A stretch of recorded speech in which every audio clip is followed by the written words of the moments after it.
Since you're leading us in prayer and pledge, we kind of need you. Yeah. We'll call to order. It's 9 o'clock. Please join us in prayer and pledge. Join me in prayer. Creator God, we pause before our deliberations today to ask for your guidance and wisdom over them and for your continued blessing. And Lord, in this day following the anniversary of the 9/11 attacks, we would ask for a return to that spirit that was on 9/12 of 2001, where all of the people in this country came together in a spirit of unity to work for the betterment of our nation, to look out for their neighbors, and to make this world a better place. In your name, amen. I pledge allegiance to the flag of the United States of America and to the republic for which it stands, one nation, under God, indivisible, with liberty and justice for all.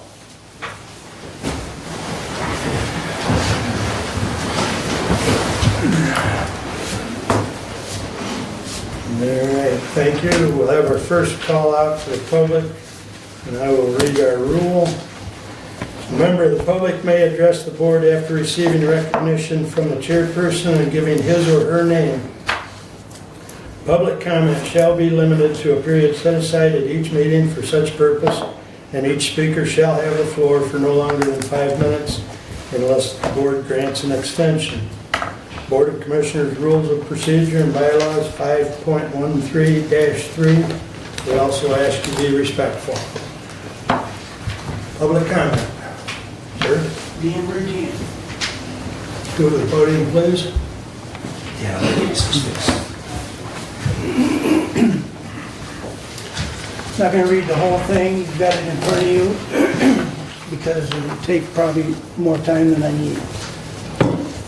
So this is a letter from the 5th District, press release 3/15/23. On Saturday, February 18th, 2023, the state MIGOP convention proceeded to waive the reading of and adopt all district caucus reports without dispute.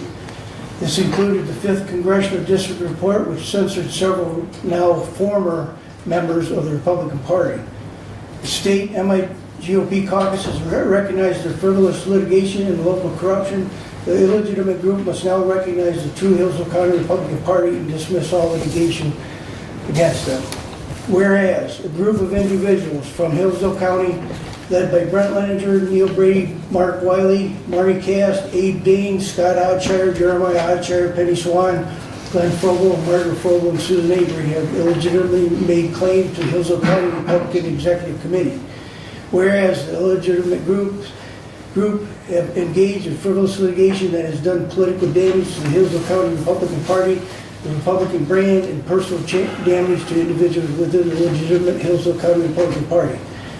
Whereas the illegitimate group has embraced and supported local corruption in addition to using influence within the Michigan Republican Party in connection with powerful allies such as former Senator Mike Shirkey and current MIGOP Chair Ron Weiser, preferred attorney, MIGOP staff, General Counsel John Indelson, to corrupt the normal administrative process for the adjudication of disputes, leaving no option other than for the delegates to make a direct judgment on the matter.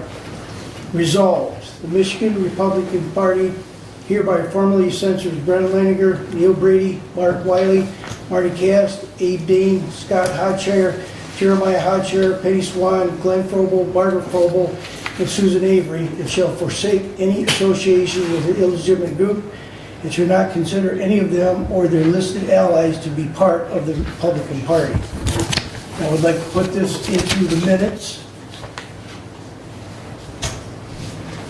of this meeting. Yeah, 2 minutes.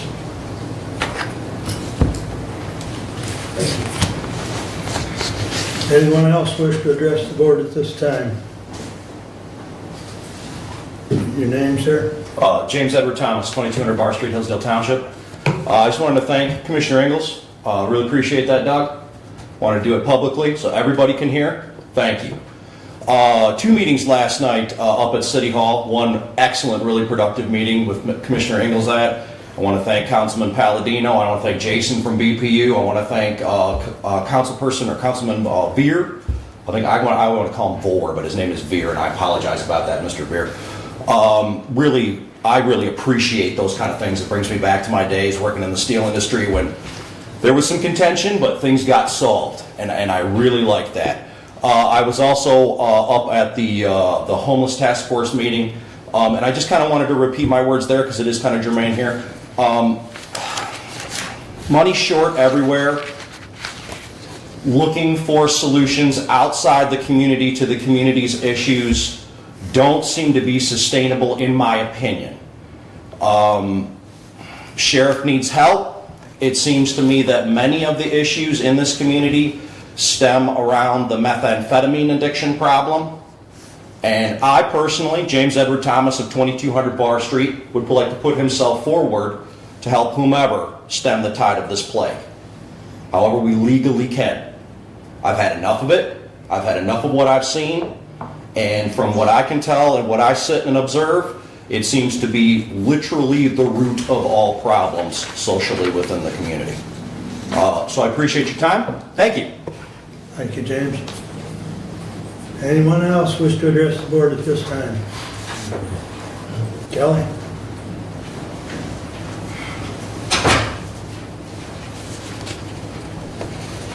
Kelly May of Salem, Michigan. I just really quick want to go over some policy. I know you have oversight to the Sheriff's Department. I don't know who was driving the vehicle. I don't know whose child it was, but Sunday evening I was with my family driving, and I passed Sheriff's Hummer with no doors on it, so like be at Silver Lake and a dune buggy with no doors on it. Here's a little red-headed boy playing a video game, right?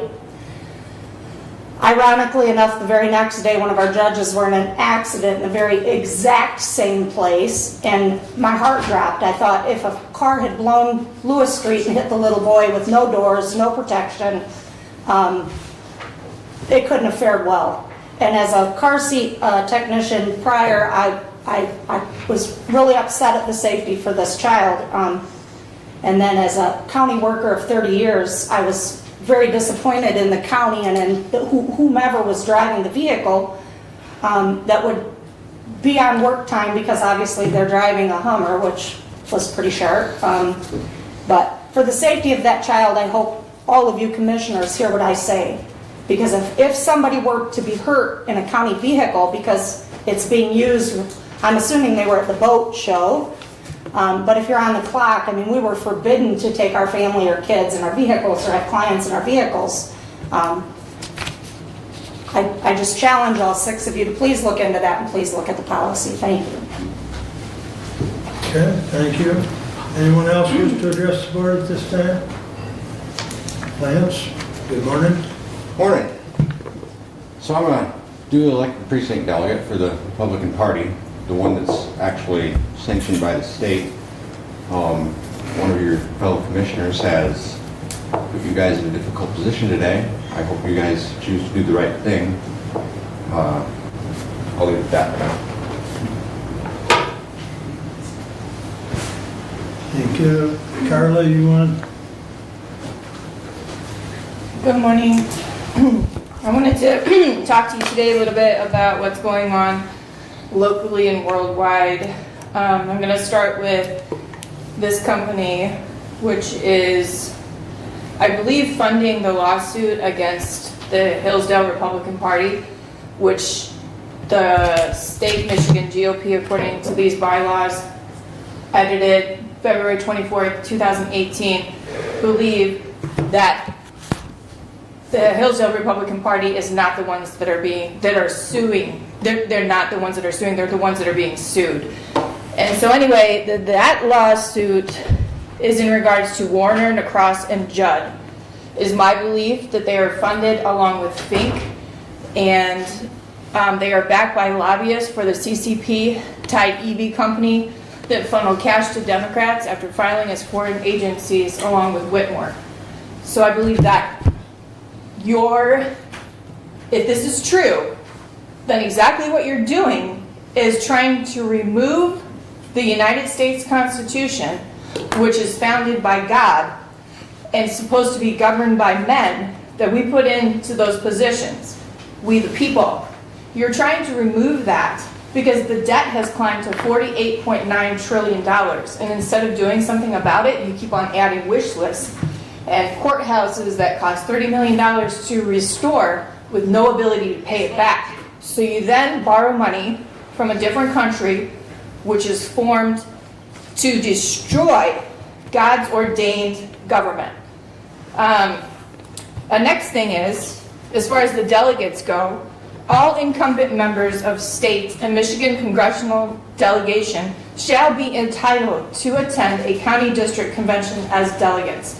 Why in the world would a person who already holds a delegate seat need to fill another delegate seat to remove the people's power to hold a vote against the people that may or may not be doing right for the citizens or for the taxpayers? I tell you, there's one reason and one reason only. You don't want us here.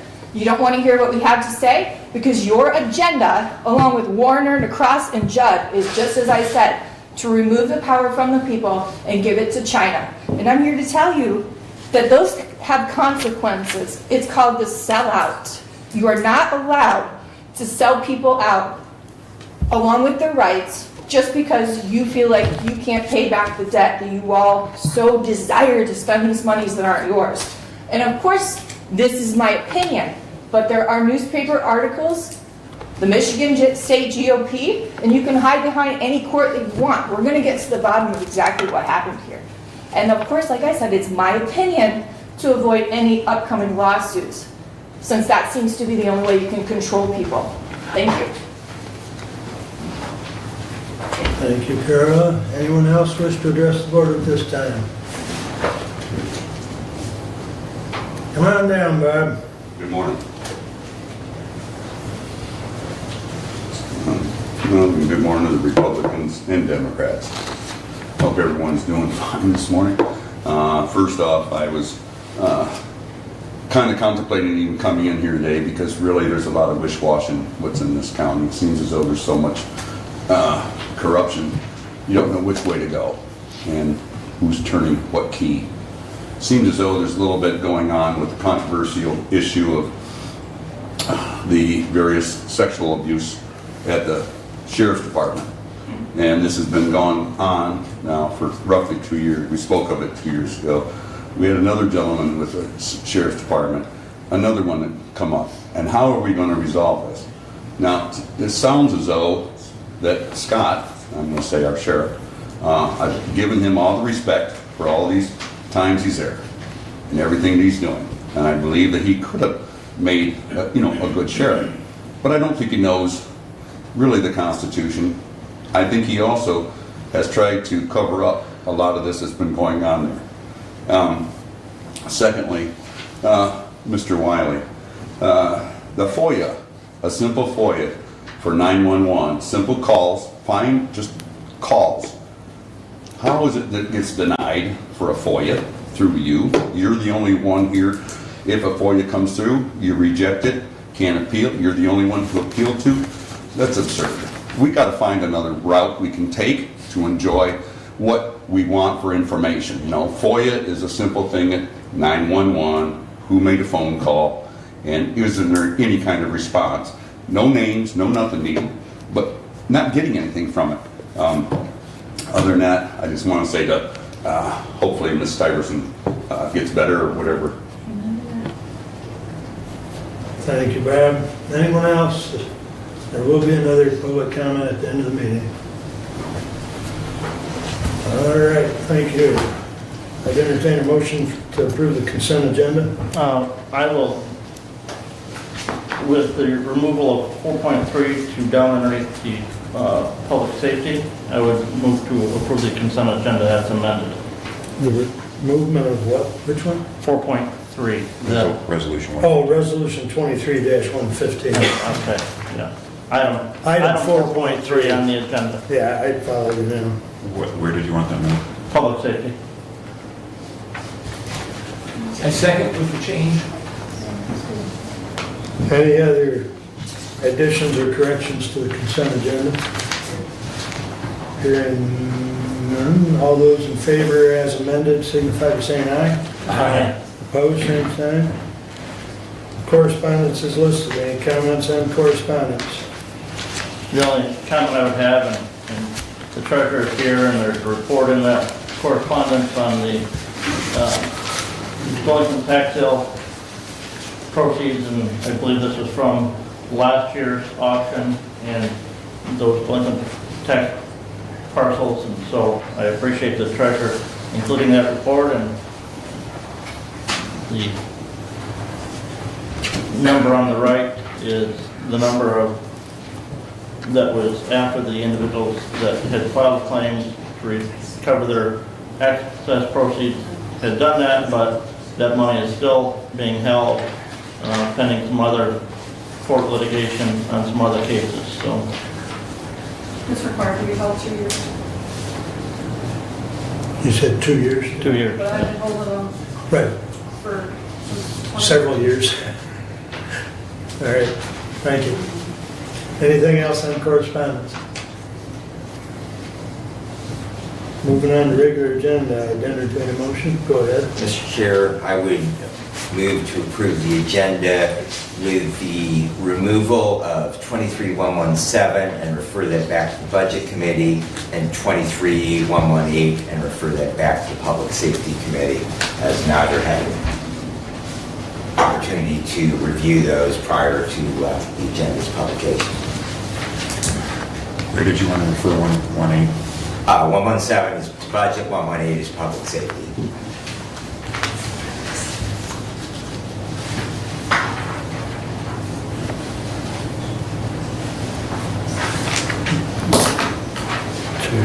I second with the amendment as presented.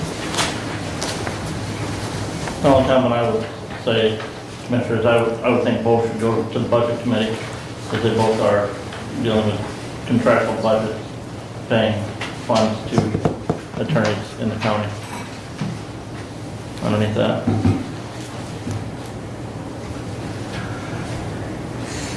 How about if public safety looks at them and then sends them the budget? How's that Yeah. sound? That works for me. Okay. Eh, And keep in mind, these have got to be back next meeting because they've got to They've got be, to be done by Because we October have state 1st. fiscal year. correct, correct. Okay.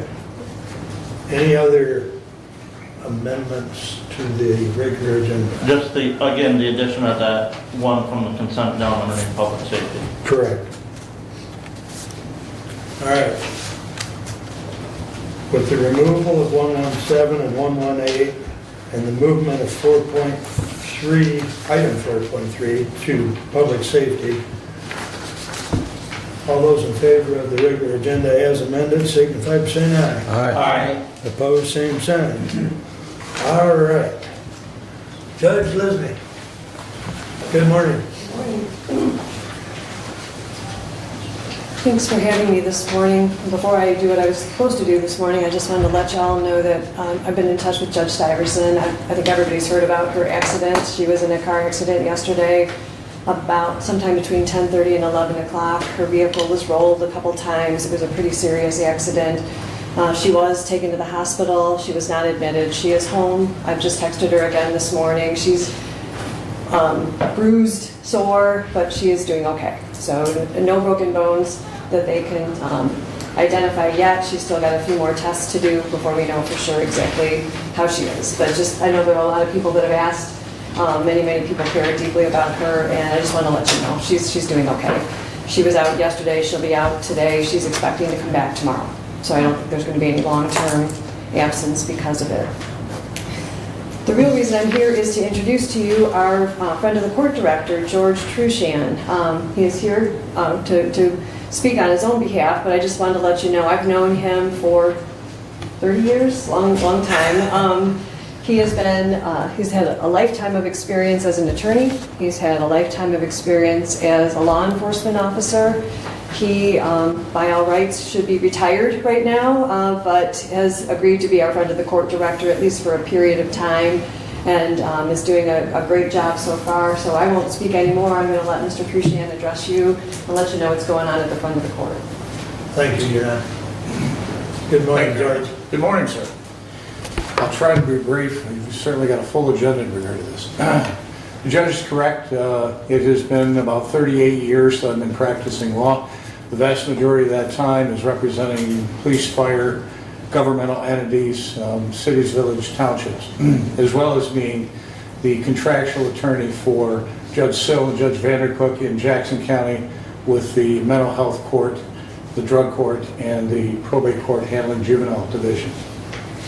Some of the things that in fact the judge asked me to do, and that was the first thing was work with her in regard to updating and creating a nice environment for the employees to live in.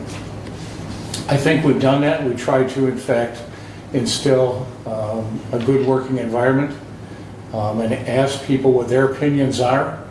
I buy lunch usually once a week for the office, and what we do is just sit and talk in regard to what issues they may have and things that they'd like to see me do, things they'd like to see the judge do, and move forward in regard to it. We've made strides in regard to collections. Yesterday having a budget meeting in regard to it.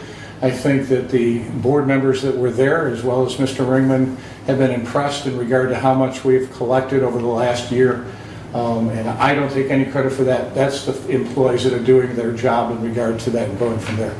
All I get to do is look at their reports and make sure that we're where we're supposed to be and turn those over to the judge for review. We are going to have I've asked that in fact the staff be at the fair and have a table at the fair to talk about friend of the court. Many times people don't want to talk about friend of the court issues in regard to it.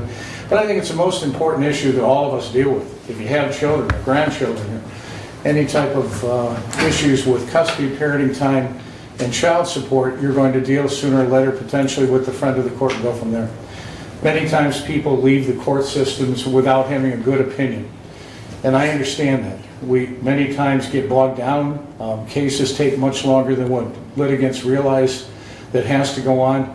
So we're going to try and streamline that. The judge has asked me to, in fact, be with her on Monday mornings to address the court hearings that are in front of her that may be handled by us sitting with someone like myself as an attorney to try and move through their issues rather than take judicial time. And if we can't, the judge will, of course, be there to address those issues immediately and go from there. It gives the folks another chance to sit quietly, not under oath, and explain to me why, in fact, they believe it should be some way or come to some resolution. We are going to, as I indicated, have a booth and folks from the front of the court, including myself and the judge, be at the fair.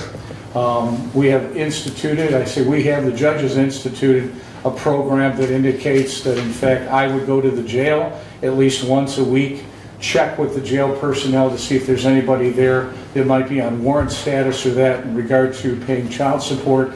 If that's the case, attempt to talk to these folks, see if there's relatives or friends that may be able to help them so we can get cash flowing to the custodial parent of the children at that time.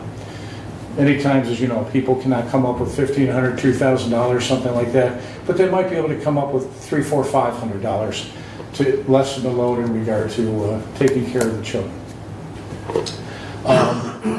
The judge had asked me, and I will try to quote exactly, and that was, she needed somebody as an attorney status to obviously be there and assist the friend of the court and act as legal counsel for the friend of the court, as well as for the judge's office in regard to that. So that's what I've done in regard to being there. I know the judge, again, wants to implement the new situation of having me at the courthouse to attempt to move those cases through, judicially try to move the cases through as quickly as possible, listen to the litigants, and go from there. The judge is correct. I've been, since I was 19 years of age, a policeman. It's been a long time. I'm getting old and worn out though for that job. So when the judge said, George, I know you want to try something different or get back into the court system in regard to that, would it be possible that we could talk about renting you for a couple of years and go from there? So it has been enjoyable. I've been treated extremely well by everybody here and extremely well by the council, court system employees, and that. And I will leave you with this. If the judge were to say today, George, I'm going in another direction, I would respect that, and that was part of our situation. Shake hands, give a hug, and move forward for both of us in regard to it. And I think, as the council knows, I have waived taking any benefits whatsoever in regard to working for the county because I have health benefits and everything else already. Certainly don't want to make the county pay for something that I already have online in regard to that. I entertain any questions you might have. Anyone have a question? I don't really.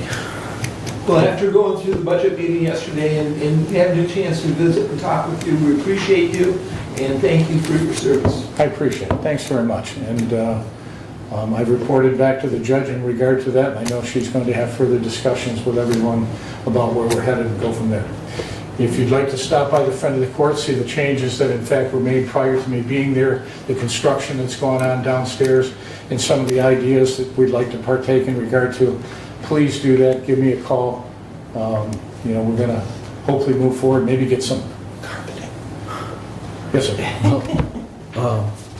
First of all, thank you for stepping up, and we appreciate your background, and we look forward to having you on board. Well, thank you. Thank you. It's been enjoyable. Nothing further. I'll leave the folks the rest of the business. Thank you. Very good. Thank you, George.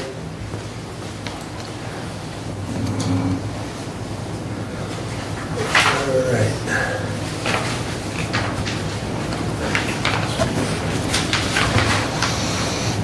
All right, Steve, you're up next, sir. Good morning.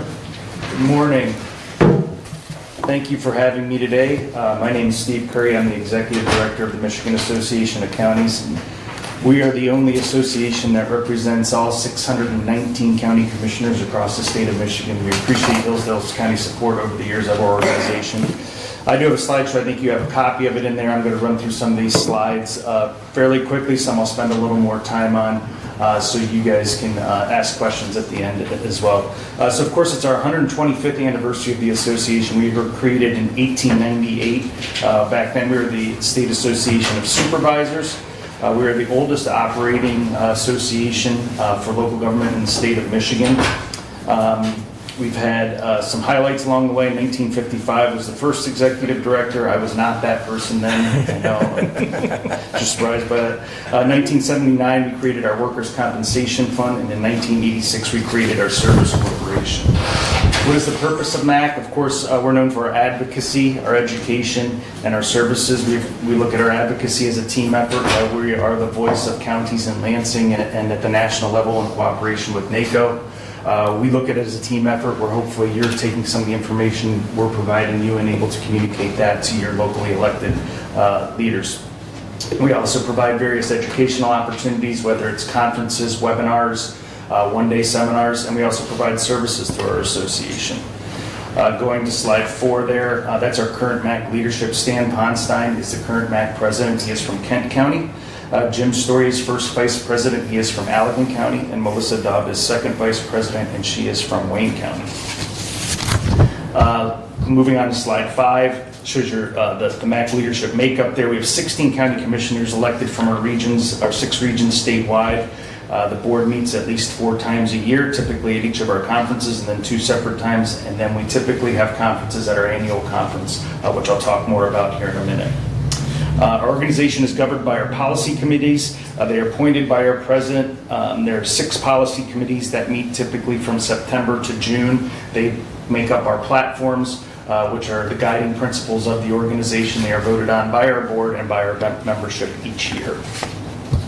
Moving on to our priorities on slide 7, those are kind of our priorities for this legislative session, and I'll talk in more detail on each of those here in a minute. So moving to slide 8, revisiting the Open Meetings Act. Essentially what we're trying to do there is get back to pre-COVID stages where there was the option for local governments to meet periodically via virtually, so you could vote virtually, not just participate, but vote virtually. But we would accept some guidelines for that, where the locals could put those guidelines on, or if the state wanted to, we'd support that as well. We'll see if we see movement on that yet this legislative session. I'll talk a little bit more about that legislative session in a second, but we are looking at a much condensed legislative session. Slide 9 talks about the creating a fair revenue sharing system for counties, something we've talked about for a while. As many of you know, counties only get statutory revenue sharing, which means each year the legislature appropriates those dollars to county government for the revenue sharing dollars that go out to all the counties. cities, villages, and townships get constitutional and statutory.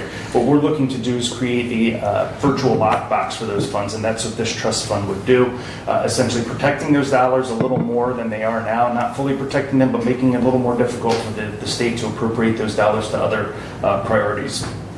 There is a hearing on these tomorrow in Lansing, and we are expecting to have a vote on them out of committee at least tomorrow, which would be a huge step forward in getting these done this year. We do feel like we have very good momentum in the legislature in getting these done, and we're going to begin meeting with the governor's office and the budget office to ensure they understand the issue at hand.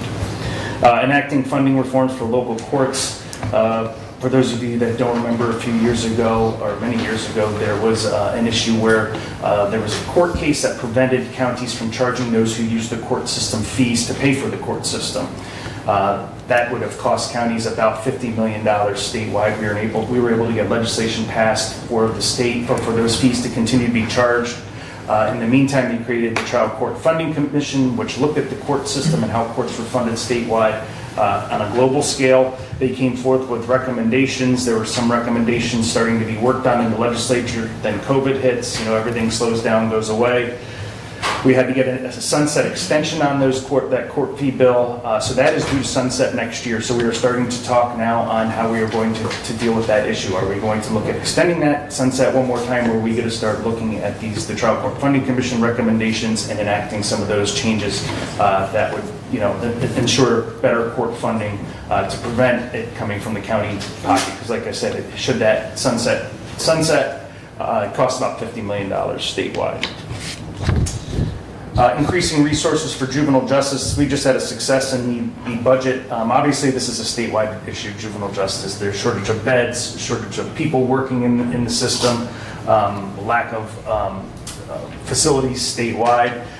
We were, however, successful in the budget, getting an increase in the reimbursement rate from the state from 50% to 75%. They're having a joint committee meeting tomorrow looking at this again on the raise the age issue, the 17-year-old issue, and how that plays out, because that changes, the change in funding for that is due to come up very shortly. And we are advocating again for increases there. So just a general statement on juvenile justice, but we did have a success here recently in the state budget on that. Compensation for funds diverted by veteran property tax exemption. So back in 2013, there was legislation enacted that would allow for a disabled veteran to get a property tax exemption. The state was giving that exemption, something obviously we didn't love, but we were accepting it because it does help our disabled veterans. Our position on it was that the state should repay the locals for that. That was something they were voting on, but they were taking local dollars away from local governments. We do have bills that are going to have a hearing on that tomorrow that do exactly that. Counties have been funding that exemption since 2013, and we're hoping to get some movement on these bills, bipartisan support on those that would reimburse counties for that loss. Statewide, it's about $75 million, but it is growing every year. Another property tax exemption, revamping the PPT exemption. So back in 2021, there was an economic development package of bills that went through and increased the small business personal property tax from $80,000 to $160,000. That $160,000 increase cost counties about cost local governments about $75 million statewide. At the time, we were promised a fix for that. It was a shortened lame duck session. The fix never happened. So now that fix is up for a hearing tomorrow. So we're hoping to get that fixed tomorrow and get those dollars back into local hands. So slide 14 there talks about some of our budget highlights. Revenue sharing, we did get a 5% ongoing revenue sharing increase. That's year over year, so that does compound. And then a 2% increase dedicated for public safety. I talked about the child care fund. There was also $72 million to cover the increased costs of the indigent defense system, that new standard 8 at the local level. And then public health, there was a $25 million increase in central local public health services. So some good highlights there. Legislative bills of interest as we move through this legislative session, and let's talk about that real quickly. So with the legislature and the governor wants a early primary. So in order for that to happen, those bills have passed, but they did not have immediate effect. So in order for that early primary to take effect, the legislature would have to go sine die, which means end of session, mid-November. So normally the legislative session would just continue in the next year. It's a 2-year legislative session. They would actually adjourn mid-November in order for that bill to take effect. So obviously that changes things, right? You know, we're actually pretty much mid-September now. That gets us to maybe beginning early-ish November to get a lot of legislation done. And I'm sure you heard the governor's press conference last week on a whole list of priorities that she wants to get done. You also have 2 sitting House Democratic members that are running for mayoral positions. If they were to win those positions, then you have the Democratic majority in the House go down to a split 50-50 split, so they would be equal on both chambers. The Democrats would still retain control because they had it beforehand, but then they lose their majority in the House. So obviously it makes it a lot more difficult to get any priorities they may want to get done. Soonest those would probably be reset would be March of next year, so you'd have a 50-50 split until then, and then you have this whole primary issue. So you potentially could see sine die and not a regular legislative session start until next March, which typically they start in January. They start working on the budget. That the dominoes fall as they may. The governor could call special session for specific purposes in the meantime. Should she say, hey, I want you to get X done, energy package done. So that could happen if they go sine die. So a lot of moving parts there, but some of the things we are watching between now and November, should they go sine die, you know, none of this is final yet, so these are all speculations, but statewide solar and wind siting would preempt local control, so that would move all that siting from whether if you're a county that does zoning or township, it would move it to the state public service commission would do all that, so basically take that away from locals. We obviously are opposed to that and working on some changes that would preserve some local control there. The statewide septic code, we've talked a lot about those bills, obviously another local control issue. We are swimming upstream on that, I'll be honest with you, being the only state that doesn't have a statewide septic system or statewide septic code. However, there are a lot of good local septic codes out there that we believe should be reflected if we're looking at this legislation. Juvenile justice reform, which I talked about, and then also binding arbitrations for corrections officers. It would allow for binding arbitrations for those corrections officers that work in jails, something we've opposed for a long, long time. Anytime things go to binding arbitration, it costs counties a lot of money, and we want to prevent that as much as possible. So obviously some bills of interest that we highlighted there, by no means a comprehensive list, but that's some of the higher end ones we're looking at. Moving to slide 16, that's your MAC advocacy team. Dina Bosworth is our Director of Government Affairs. She's been with MAC about 13 years now. She handles tax policy, general government issues. Madeline Fada, Government Affairs Associate. She handles transportation, environmental issues. And then Samantha Gibson, our Government Affairs Associate. She handles health and human services and judiciary issues. And then Amanda Despins is the assistant there and kind of helps clerk all our committees and keep the train on the tracks. Slide 17, the MAC PAC. We do have a MAC PAC. It is a smaller PAC, but we do use it to support the 24 former county commissioners in the legislature. We have some great former county commissioners in there now that really help us out when this legislation is moving that we want to move or don't want to move, so we like to be able to support them. Our conferences, I mentioned those earlier. Our next is our annual conference, October 1st through 3rd in Kalamazoo. We were looking forward to that. We're going to have some special things with it being our 125th anniversary. So hopefully you are registered for that. And then our legislative conference will be in Lansing, April 29th through May 1st of next year. I know many of you guys try to make one or both those conferences each year. We appreciate that. And then slide 19 is our communication tools, Facebook, Twitter. We do a podcast, Instagram. Hopefully you're getting our weekly updates. We've gone back to a printed newsletter every other month. That's been very popular. So hopefully you guys are getting all that and we're not overwhelming you with too much information, but giving you enough to help you guys do your jobs a little better. So with that, I'd be happy to answer any questions anyone may have. I know I do a lot at you there, but that's my job. Comment or questions? I do. MAC has provided important information for me as a new commissioner. New commissioner school is a very valuable tool. And I went as a new commissioner in the first selection 2 cycles ago, and it was very incredible with the information that I was able to gain. The second time I went with not only the new eyes from number 1, but the new questions that evolved for number 2. and I hope to have a number 3, which would be even after the next election cycle. So, Well, the Commissioner's School is a valuable tool. Well, great. Yeah, we do that in cooperation with MSU Extension, so we work really hard on that, and then we hopefully use those conferences to build on some of those things that you learn there. And of course, when you run in 2024, that'll be a 4-year term now. So we'll see what we do with those commissioner school, if we try to do something midterm or not. We haven't gotten that far yet, so thank you for that. Thank you. I also attended the MAC conference, one of them, and enjoyed it very much. I found it very informative, very helpful.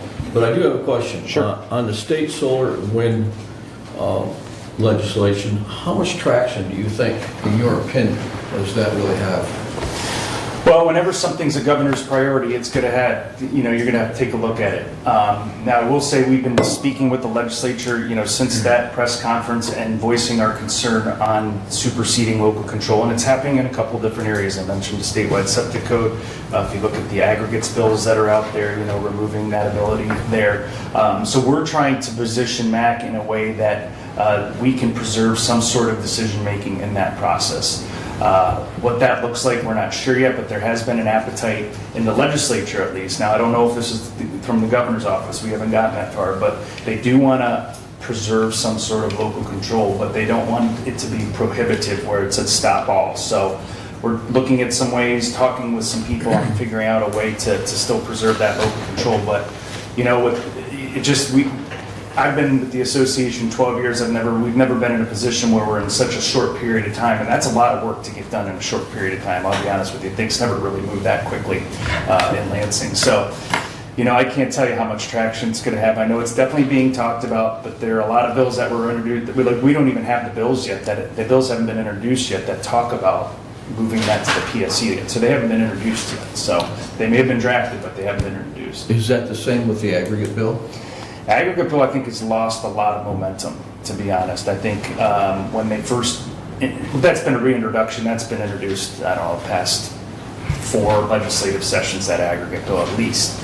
And I think when they introduced it this time, I think the bill sponsor this time really thought he was going to just kind of usher it through, and it was going to go through, and no one was really going to complain about it. And I think after the first few committee hearings, there were a lot of opposition to it, more than he expected, and I think some of the wind has come out of the sails on that one. So if you was to take a broad look at everything that's going on in Lansing right now, what would your synopsis be about the state taking over local controls in many different venues? I think they're attempting it in a lot of different venues, but it's not anything we haven't seen before. Like I said, the aggregate bill has something that's been introduced in the past. The septic code bill has been something that's been introduced in the past. So these are reiterations of things we've seen before. Obviously a different makeup in Lansing than we've had in the past. Reading the tea leaves is a little different. So I don't think it's new. I think our tactics have to change a little bit. And, our goal is always to obviously oppose where we need to oppose, but we also want to stay at the table too. We don't want to get totally steamrolled on something. So we sometimes have to do our best to get the best we can to preserve local control as much as possible. Do you feel they're being more aggressive now than in the past?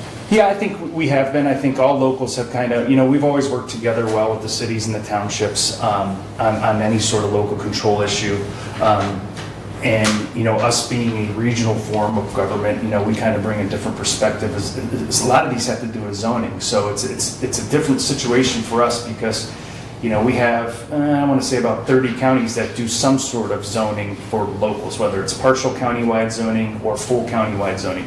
But in those other counties, we don't do any zoning. So it's all up to the cities and villages and townships to do that zoning. So it's a little bit of the zoning issues are a little different for us because, we don't do it everywhere. So it's tough when we're trying to gather our information or get folks to back us on bills because sometimes it's townships and cities that are doing that service. Okay. Thank you. Mm-hmm. Any other questions? Couple, Steve. You mentioned the juvenile justice and the additional funding that you're Mac's working for that, and you referenced Standard 8 and the increase that we saw in indigent defense, and we're seeing a major increase in that indigent defense budget, which then causes an issue across the state of Michigan in prosecutors' offices. If my math's right, the proposed indigent defense budget that we pulled from today's agenda is over 2 times what our current prosecutor's office budget is for the current fiscal year. And so now you're getting pushback, or we're getting pushback from prosecutors saying, well, wait a minute, you're funding the defense of these individuals that we're prosecuting at twice what you're funding us to prosecute them for. So what avenue do we have for additional revenue from the state for that? Yeah, so that, you mentioned it, it's a statewide issue. It was kind of an unintended consequence of this Intervention Defense Commission, right? When it first came out, the state was going to do it. We're like, fine, counties aren't funding it. We don't want counties to fund this. If this is going to be the state's idea, the state can fund it. One of the things we didn't think about at the time was that the state was going to continue to blow it up and blow it up and blow it up, and now happen what you discussed. So a couple of things I think that are being looked at, and this is not in the next 6 months. This is probably a longer term thing, but I know we work with the Prosecuting Attorney Association very closely. They asked for increased funding during the budget. I think they're going to ask again for the supplemental budget this, whatever this fall supplemental looks like, because they still got to do a supplemental this fall. So getting some increased state funding dedicated for prosecutors is an option. And the other thing is just moving the whole indigent defense component from it being a grant process to locals to the commission to just a state function.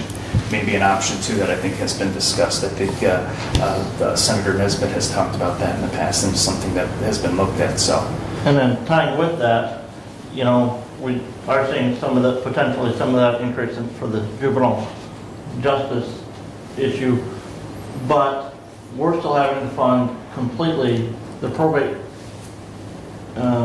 defense cases for attorneys in defense cases in the probate court. Any push to try and get that?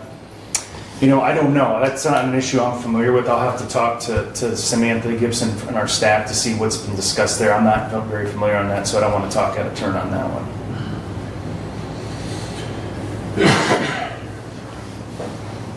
I just wanted to comment that Amy Dulicki has been a good addition. Mm-hmm. I mean, as far as helping us navigate some of those opioid questions.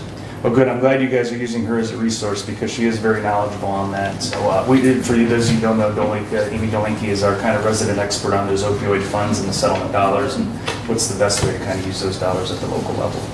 And I think we've exchanged several emails. I know Derek and I were on a Zoom call a few months back, but great.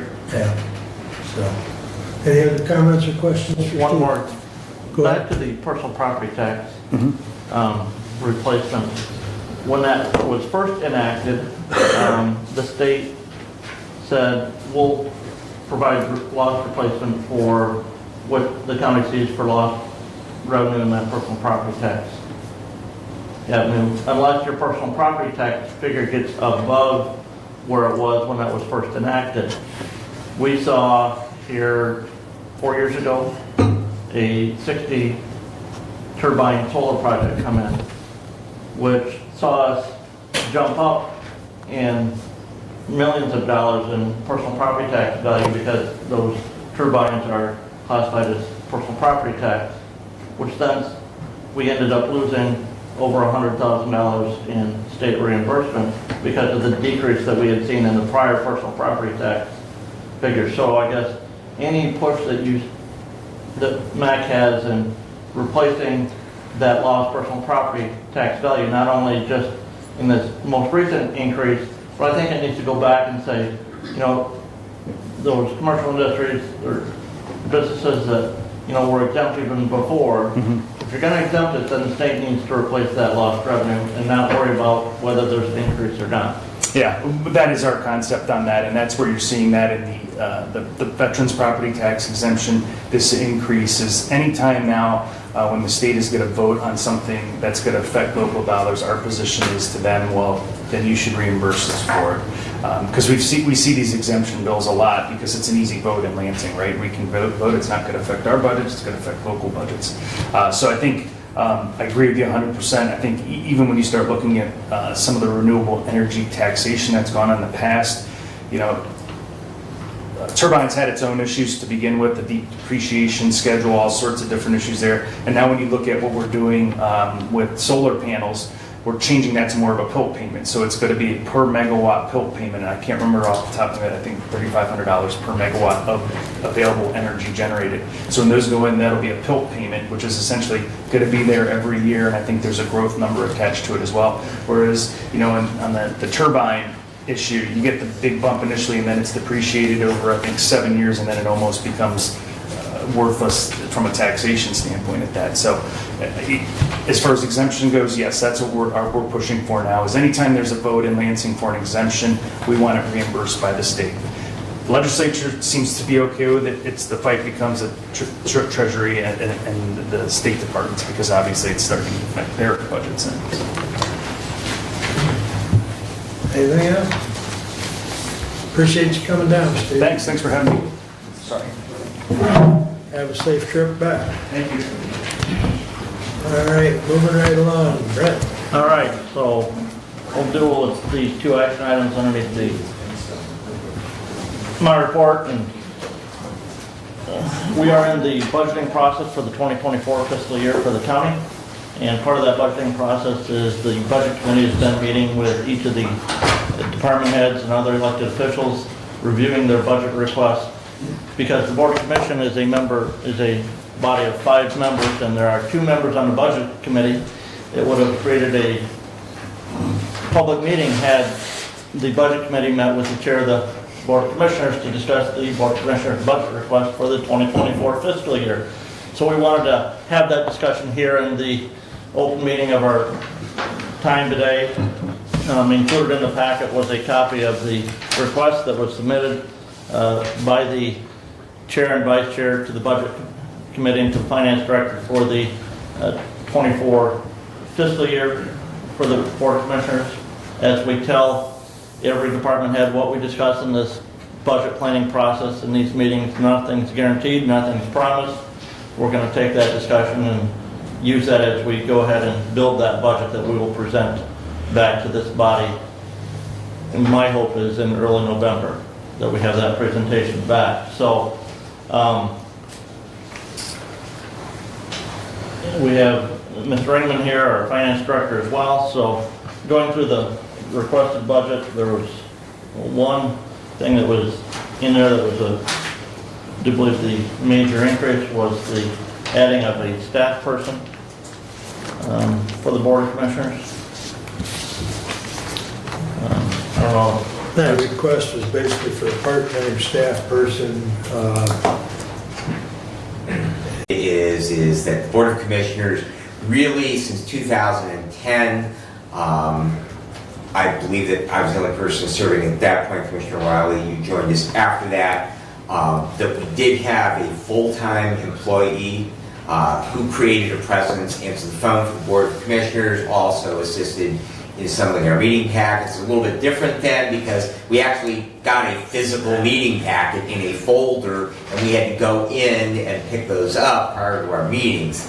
So it's made it much more convenient, of course, since we've added the iPads and been able to drive that out. And thanks to Abe and your staff with the Diligent now has made that, not only for us as commissioners, but also for the public as well, as being able to see that information in advance. But this is kind of morphed from last year as part of the strategic planning process, which I believe everyone but Commissioner Ingalls was in attendance because he was out of town at our last meeting. What was brought back from 2017 was that Hillsdale County, as an employer of between 130 and 200 employees, is unique in that we do not have an HR department. In that 2017 strategic plan, that was actually one of the most desirable things to create was an HR department. We are hearing that again as we are moving through that 5-year review of the strategic plan, that our elected officials, our appointed department heads, they are all saying that we really are lacking in not having that central point to coordinate onboarding, to deal with any problems or issues with employees, to help facilitate those department heads to work through any of those bumps that they might have with staff members, and to also oversee the record keeping of our employees, seeing that any training that they're required, and administer those things. So the idea behind this position is to, again, create that, bring back, and really I need to emphasize that this would at least partially bring back something that was a budget item that we actually had up until 2010. It remained into the budget. Derek, I know we had discussed about that it remained in the budget until 2014. That was the year that I left the Board of Commissioners for 3 terms for 6 years. But it left after 2014, was not budgeted but unfilled. And so we actually had for 4 years after that position was vacant, it was a budgeted item. So we were asking for it to come back at least as a part-time position. It would give us a physical presence here, at least for a few days a week. It would assist the Board of Commissioners in preparation of resolutions, in preparation of our meeting packets, help with follow-up, perhaps produce a county calendar for all the commissioners. That's something that we used to have, where every commissioner could see what the obligations other commissioners had. That's very helpful, rather than actually having to try and catch that commissioner and see, can you meet or can you cover for me, because they already have an obligation at that time. And so, again, plus assist with that human resource position. So that is the reason behind the request, and we would respectfully ask that would be granted. Go ahead, Doug. How many hours per week are you considering, and describe the level this position would be, and would it be the new higher rate? So, well, this would fall under the professional schedule rather than the SEIU schedule. We were looking at a rate of about $20 an hour.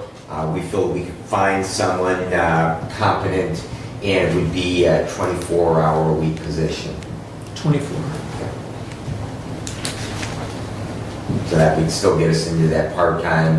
They would obviously be able to buy in as a part-timer if they wanted to buy into county insurance, but it would not reach the threshold where we would be required to provide insurance for them. The other thing in here is membership and dues was an increase. I know we saw the increase in The increase, MTA. yeah, it reflects the MTA. Very significant increase in MTA dues. One thing that was an increase that I guess maybe we may need to look at is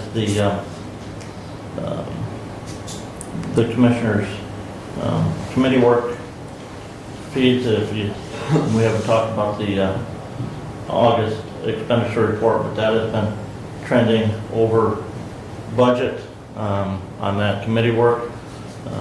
I will say that one of the boards that I serve on as an appointee of this body currently prohibits that agency from paying board commissioner members who serve on their board their per diem. That is going to be changing as of October 1, so that my per diem is serving on that board will no longer be paid by the county, but will be paid by that agency for those meetings that I attend for the agency. In reviewing this, our bylaws does say that we pay per diem for statutory appointed positions. So make sure, I guess, that when we review those, that what we're submitting is for a statutory appointed position. So any other comments from any commissioner on that commissioner budget request as presented? I do. What we have in our packet is different than what we have. You and I have another line item on ours. The FICA, Medicare, and retirement numbers don't match from this packet Just a minute. to the what's been included in our meeting packet today.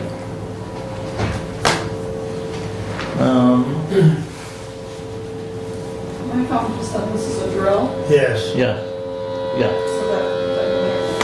No, no. This is the Siren test. siren test, and it's in, well, April and September, it's in the morning, and every other time of the year, it's at 6 PM.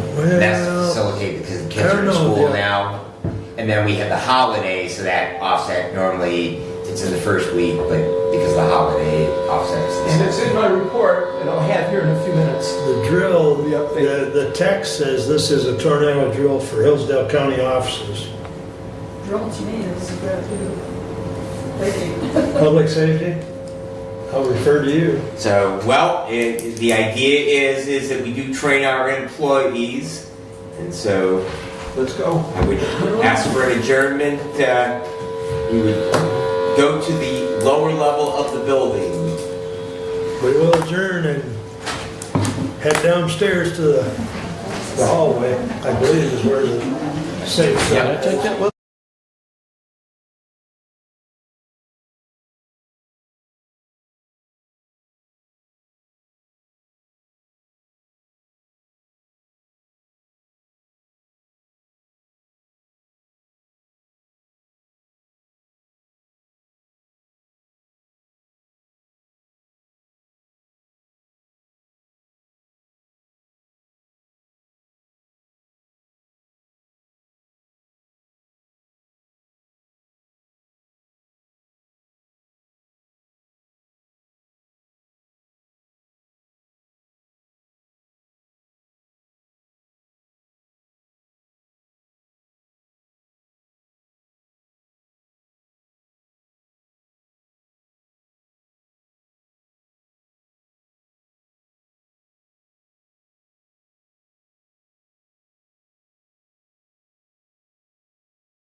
Now, where were we? First of all, we got to adjourn, and now Thank you, sir. You're welcome, sir. we'll wait for Brent for a minute. And then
you still have the floor. All right. Any additional comments on that commissioner requested budget? All right, hearing none, we'll move on to the next one, and we just wanted to include this in here. The medical examiner is not a county position, but my understanding is Commissioner Benson, he worked with Derek on getting this budget submitted or in developing this budget for the county, so we just wanted to go over this. And what we have is what was requested, and I understand that we may not need this amount now. It had initially looked at additional payment for those on-scene medical examiners. But so what you're saying includes that request because that was what was requested at that level. I do believe that the pathology services agreement that I think we're going to be taking up later on kind of sets some of that payment on that at $75. So that actually is a separate component. The pathology assistants are separate from, and that is actually a new, because, and I will explain that as part of that introduction. The medical examiner budget, really just to sum it up, Commissioner, is very, very new because we have had an agreement for the past 5 years with Lenawee County. It was pretty clear cut. Dr. Casson had a great deal of relationships. The way that he ran the office of the medical examiner over there, we are kind of exploring very new territory because of the fact that Dr. Casson died. We've had to now form a new relationship with Jackson County. So that is still really a work in progress as we move through that. And so I would simply ask, as part of this request, the patience and forbearance of the budget committee, because we really don't know. We're making a best guess at this point, and many times that's what budgets are. The good news is it's really interesting as we have been exploring this incorporation of 3 counties. When we start looking at deaths, and I was actually having a discussion with Commissioner Ingalls recently about this. It's very, very interesting that our deaths really don't change a great deal. And if you look in your packet, we do have the monthly report, and it shows the last 3 years of those deaths and those number of autopsies. We don't really see a huge amount of variance, with the one outlier. If you recall, in 2020, we had a big spike in the number of deaths, and it wasn't because of COVID. It was because of COVID fear that individuals, we actually, when Dr. Casson was here, we asked about that, and he really had reached the same conclusion that I had as an EMS provider, that people were afraid to go see their doctor. They were afraid when they were having chest pain to go to the ER. And so we actually had people die that may have been preventable deaths because they were simply avoiding medical care. So we had a spike in 2020. We saw those numbers in 21 and 22 drop back down to what we would really more normal. So as part of this budget, it's predicated really upon past history. And if you look at, on this budget in our packet, there are 2 pages there. The second page kind of goes over how that number was developed in looking at that, looking at the base contract cost for the medical examiner and then the per-fee cases and so forth. Right. So, and just as a note on that cremation fee, that's kind of an interesting thing. One of the problems that Sarah shared with us is that families that don't claim bodies. And so, consequently, we don't have a problem so much here in Hillsdale County with that, but in the larger counties, in many times that bodies are not claimed when they go off to the county morgue. And so what happens then is that after a period of time, trying to get families to come in and go ahead and make arrangements for that individual and their remains, that they go ahead and they cremate them, and then they have a collective interment service once a year for those remains on those bodies. And then there's record kept on that, and so consequently, if the family were ever at some time in the future, they would then be able to go and claim and have them interred in a place of their choice. But that's the reason for those cremation fees, and you can see there's nothing under that line item here. But that is the reason behind that. So, okay. Any questions, any additional questions on that budget? Well, just to comment that, this is, as Brad said, it's the best guess, because we really don't, you never know from one year to the next how many people are going to die And how many are going to be autopsied. Autopsy. Right. Yeah. Because the autopsy is a judgment call by the medical examiner and or law enforcement, especially in the case of a suspicious death. So, Yeah. it's a best guess. But with that said, it is based somewhat on our historical 5-year average. Yeah. So that's kind of what, I know Brad and I have talked over this more than once of what number, and, talking with Derek, and If you look at those, the medical examiner's report, top right-hand box, in 2020, we had 50 total autopsies. In 21, we had 56, and in 22, we had 49. So those numbers really don't change a whole heck of a lot. no. Same thing with the total number of cases. In 20, we had 148 that were reviewed, and those aren't necessarily deaths. Those are just cases that are reviewed by the Office of the Medical Examiner. We had 148, in 21 we had 135, in 22 we had 136. So again, you can see a little bit of a spike in 20, but in 21 and 22 they really dropped back down, and they're pretty doggone consistent. Year-to-date autopsies are at 30. Right. Through the end of July, so Yeah. So we'll probably end up in that maybe a little bit over that 40, 49. Right. yeah, probably Yeah. in that 40-ish to 50 range. But So, there is some consistency, so you have to really look at the average of the prior years, but yeah. it's still the best guess. Okay, anything else on the, Anything else on that? I would just like to thank you, Commissioner Leininger, for the opportunity to present our budgets. You highlight exactly the issue that we're management personnel. We put that budget together. We would be in a position where we would have a meeting of the Board of Commissioners. We don't want to do that, and so having the opportunity to present those budgets here in a public format and to have any questions, opportunities of our fellow commissioners to speak on those, we appreciate it. Thank you. And I will ask one final question that I asked many of the other department heads that had submitted a request maybe for an additional staff person. here we go. Well, as a governmental agency, our funding is limited based on, the profit, the tax revenue that we receive, other governmental funding that gets transferred to us. We're not a appliance store or an insurance agency where we can go out and sell more product to have higher revenue. And with funding being tight, we're in this process of this payroll or classification and compensation study with Mr. Notley. What's more important? More wages for current employees or another employee?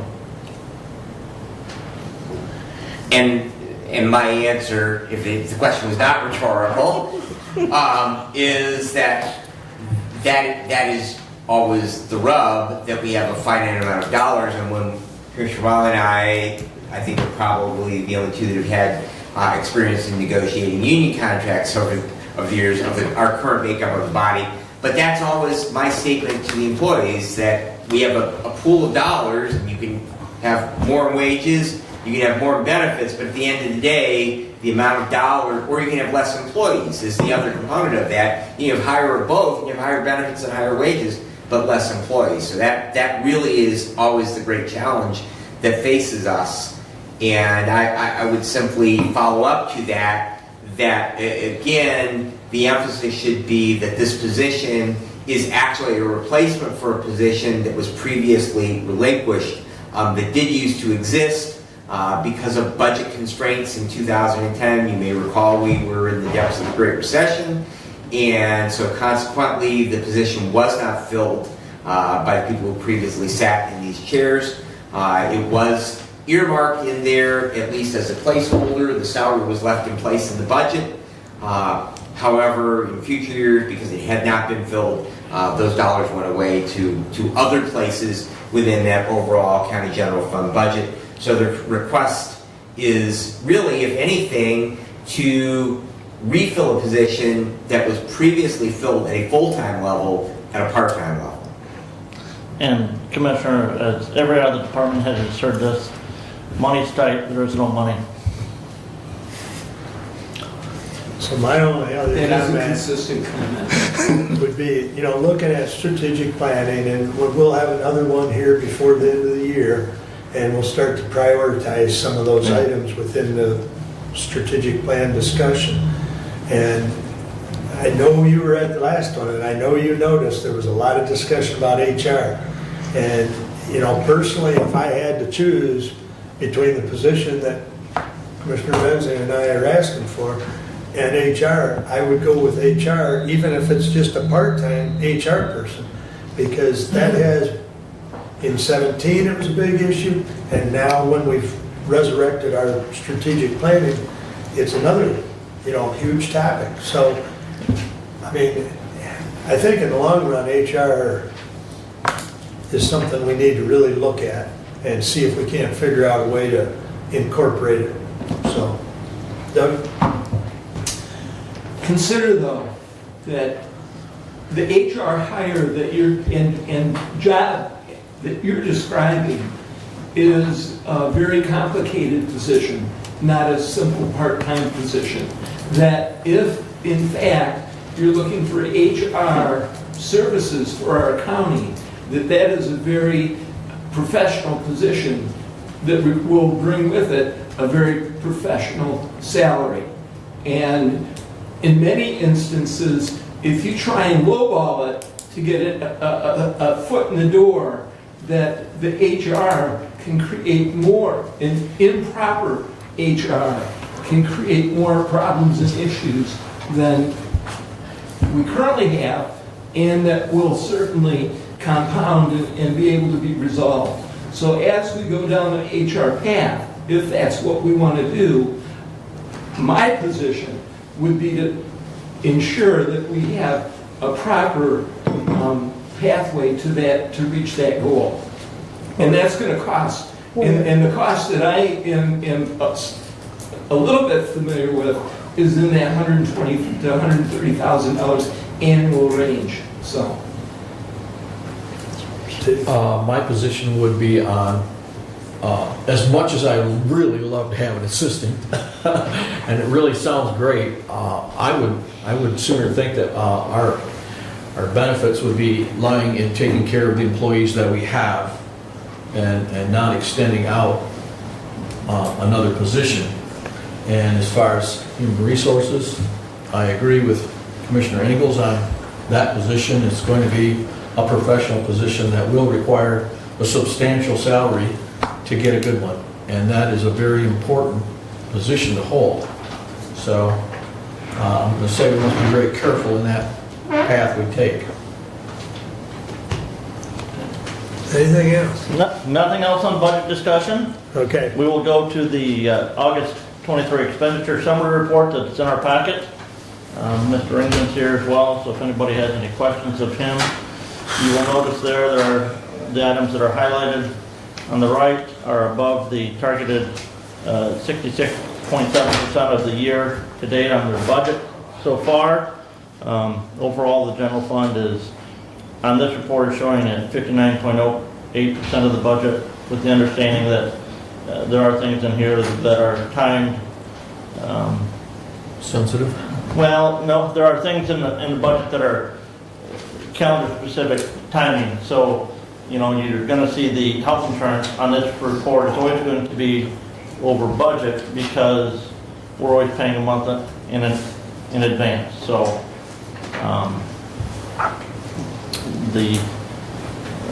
so I don't know if anybody has any questions on that report.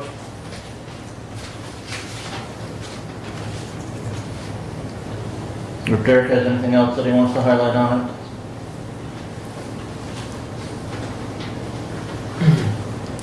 Overall, though, the target percentage would be 66.6. 66.7. So what's that? You look at the total expenditures for Fund 101, which is the general fund, with the amended budget of $14,551,529. We've expended, or we've used 59.08% of that. So I guess my point is we're under our target. Correct. Yep. So even though we've got some items that are trending. Yeah. So, and that's a credit to our staff. That is. So. Yeah, and I would note under public safety and the sheriff, both the jail line item and the sheriff's office, that if you look in the notes on there, they're pretty big tickets. We've got about $100,000 it looks like right now. The trend is be over budget, but the combined between those two is in the excess of $3 million. So, we always want to be on budget and be as fiscally responsible as possible. But those numbers, at first blush, when you look at them, $55,000 over budget seems like a tremendous amount, but when you look at those overall dollar amounts, when you're talking a $2 million budget, that they really are not huge overages. So, and hopefully that everything will balance out at the end. Anything else on? Not on that, no.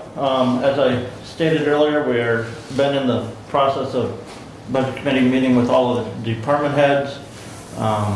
We had one meeting that we had to reschedule. We worked last week, Tuesday and Thursday, and then all day yesterday.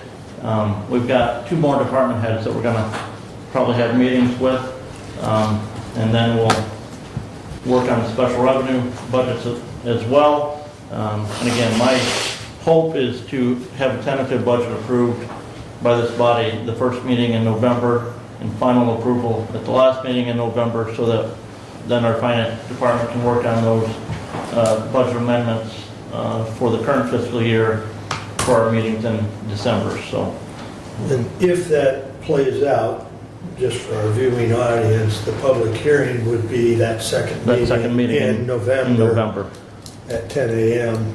And then we would discuss the final approval. Yep. So. Thank you.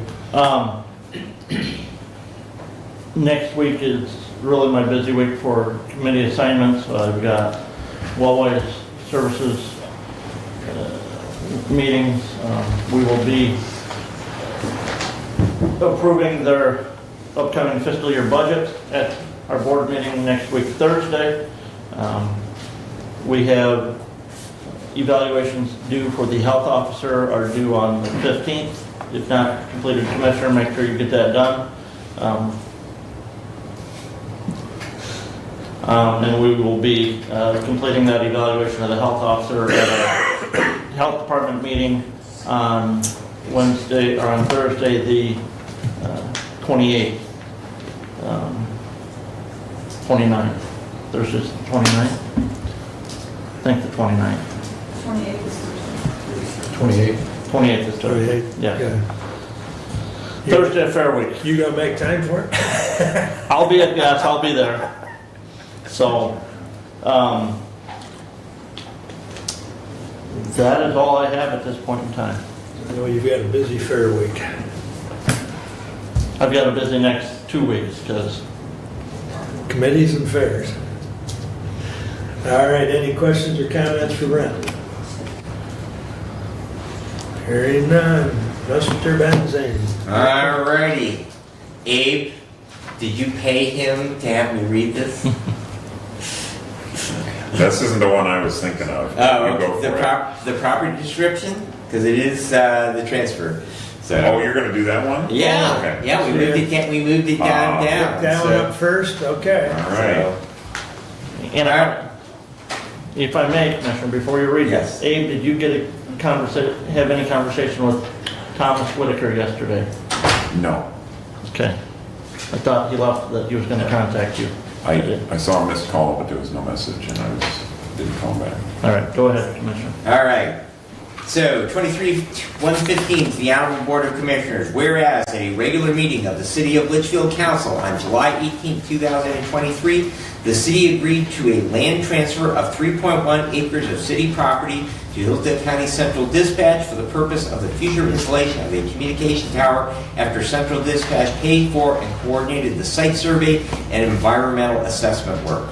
Whereas the Hillsdale County Central Dispatch Director has funded and coordinated the attached site survey and contamination study of the property, which is part of the southeast 1/4 of Section 15, Town 5 South, Range 4 West, City of Litchfield, Hillsdale County, Michigan, as being described as commencing at the southeast corner of said Section 15, thence north 89 degrees, 19 minutes, 36 seconds west along the south line of said Section 15, a distance of 330.04 feet to the point of beginning of this description, thence continuing north 89 degrees, 19 minutes, 36 seconds west along said south section line, a distance of 366 feet, thence north 0 degrees, 13 minutes, 3 seconds west, parallel to the east line of said Section 15, a distance of 358 feet, then south 89 degrees, 19 minutes, 36 seconds east,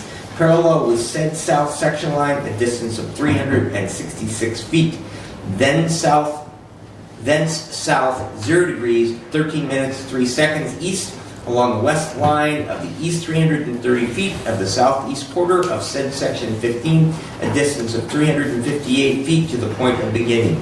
Now therefore be it resolved that the Honorable Board of Commissioners in the County of Hillsdale hereby instructs and authorizes the Hillsdale County Emergency Telephone Services Board and the Hillsdale County Central Dispatch Director to accept conveyance of the aforementioned property from the City of Litchfield with no consideration, and I would move for adoption. Support. Good job. Thank you. So the issue that the 911 director brought to our attention yesterday, that was brought to his attention by the equalization director, is he's not sure that Hillsdale County Central Dispatch can own real estate. It needs to be Hillsdale County. Right, and I would agree, and so therefore I would ask for the following substitute language. In the first sentence, the city agreed to a land transfer of 3.1 acres of city property to strike Hillsdale County Central Dispatch to the County of Hillsdale.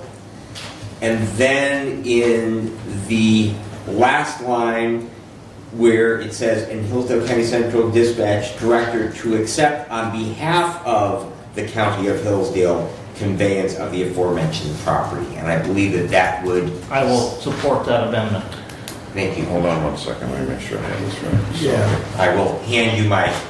Well, if you've got it printed, that'd be... I didn't print it, it's just written in, so... Okay. But I think that he can get the... So you're inserting Correct. on the last paragraph? Correct, Okay. yes. And then you're striking Hillsdale County Central Dispatch? Well, you can just strike, or, Central Dispatch, just straight Central Dispatch out of the first one, right? well, he's changing it to the County of Hillsdale as opposed to Hillsdale Okay. County. County of Hillsdale. Yeah.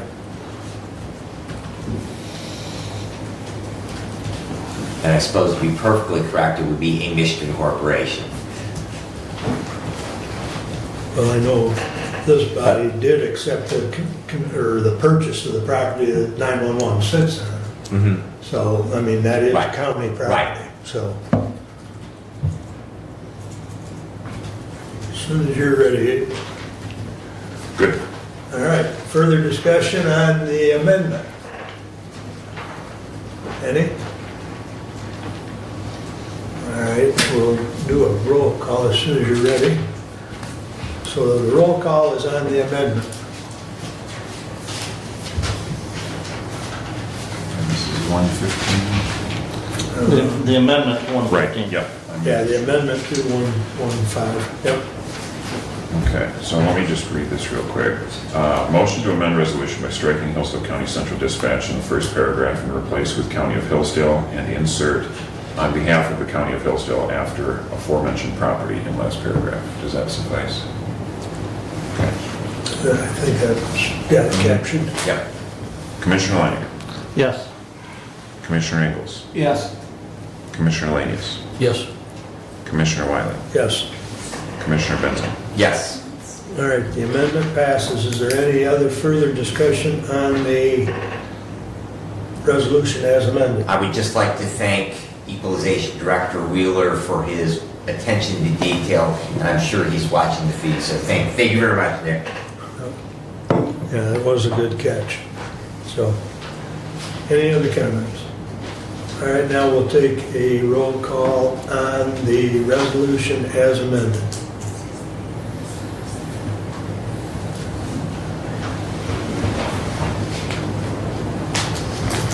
Commissioner Ingles, Yes. Commissioner Lanius, Yes. Commissioner Wiley, Yes. Commissioner Benson, Yes. Commissioner Leininger. Yes. There's resolution 23-115 as amended passes 5-0. Please continue. Thank you, Commissioners. All right, I will now introduce 23-116 to the Honorable Board of Commissioners. We recommend authorizing Mark Wiley, Chairman, to sign the attached pathology services agreement between Henry Ford Jackson Hospital and Hillsdale and Lenawee counties, and I would move for adoption. Second? Thank you. Just in a exchange of emails between Sarah from Lenawee County and Commissioner Wiley and myself, as well as the Lenawee County Administrator, I'm just going to read from one dated August 24th. Since Dr. Casson passed away, we have to make a new arrangement for histology processing. This means making tissue pieces taken from an autopsy into blocks and slides for microscopic examination.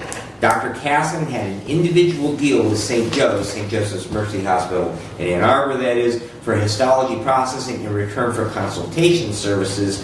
And when he died, the agreement ended. So basically, there previously was no exchange of value because Dr. Casson did consulting. He was a pathologist. Also, he had taught medical school, so there was some value in that exchange of services. When he passed away, that agreement ended. We need to make provisions for that because of our new agreement, and so therefore that is the reason for the contract.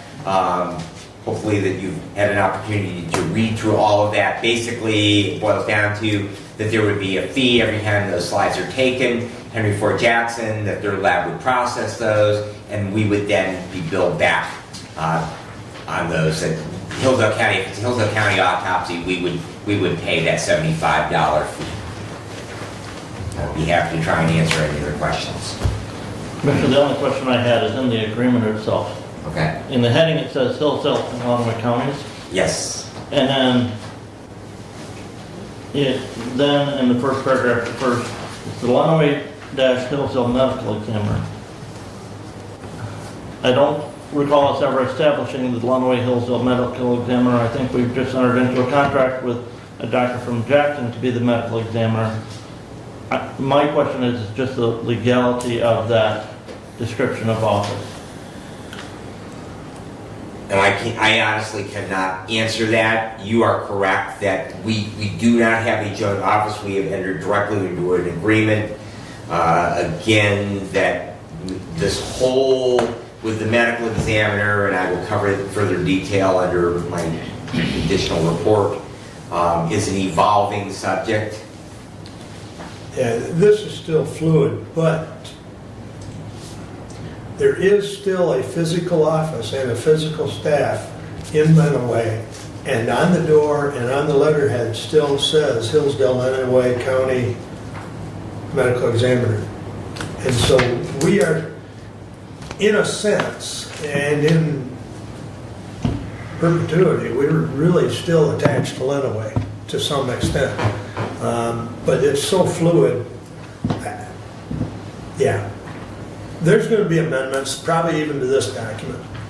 So, because we had a meeting 2 weeks ago, and Brad and I didn't walk away with warm and fuzzy feelings. Again, I will cover that further. Exactly. But, you know, I'm just saying, it's fluid. But we need this so that the slides can be seen. So, your concern is duly noted. Any other comments? We will take a vote then, please.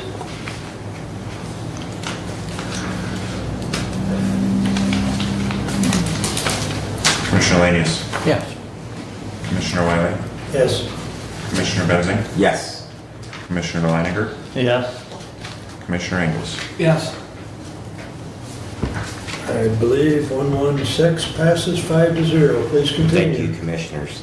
All right, continuing on with public safety, the Community Action Agency Board met on August the 31st for a first meeting after our usual summer recess. Of note to all of you is that Head Start currently has 6 classrooms in Jackson and 1 in Hillsdale County closed to a lack of staff. So those classrooms, they are staffed depending on the number of students in there with an individual who either has a 4-year degree, a bachelor's degree in early childhood education. There is actually a federal waiver, since Head Start is a federal program. There is a waiver process where the individual is working towards receiving that credential but has not yet graduated for that accredited program.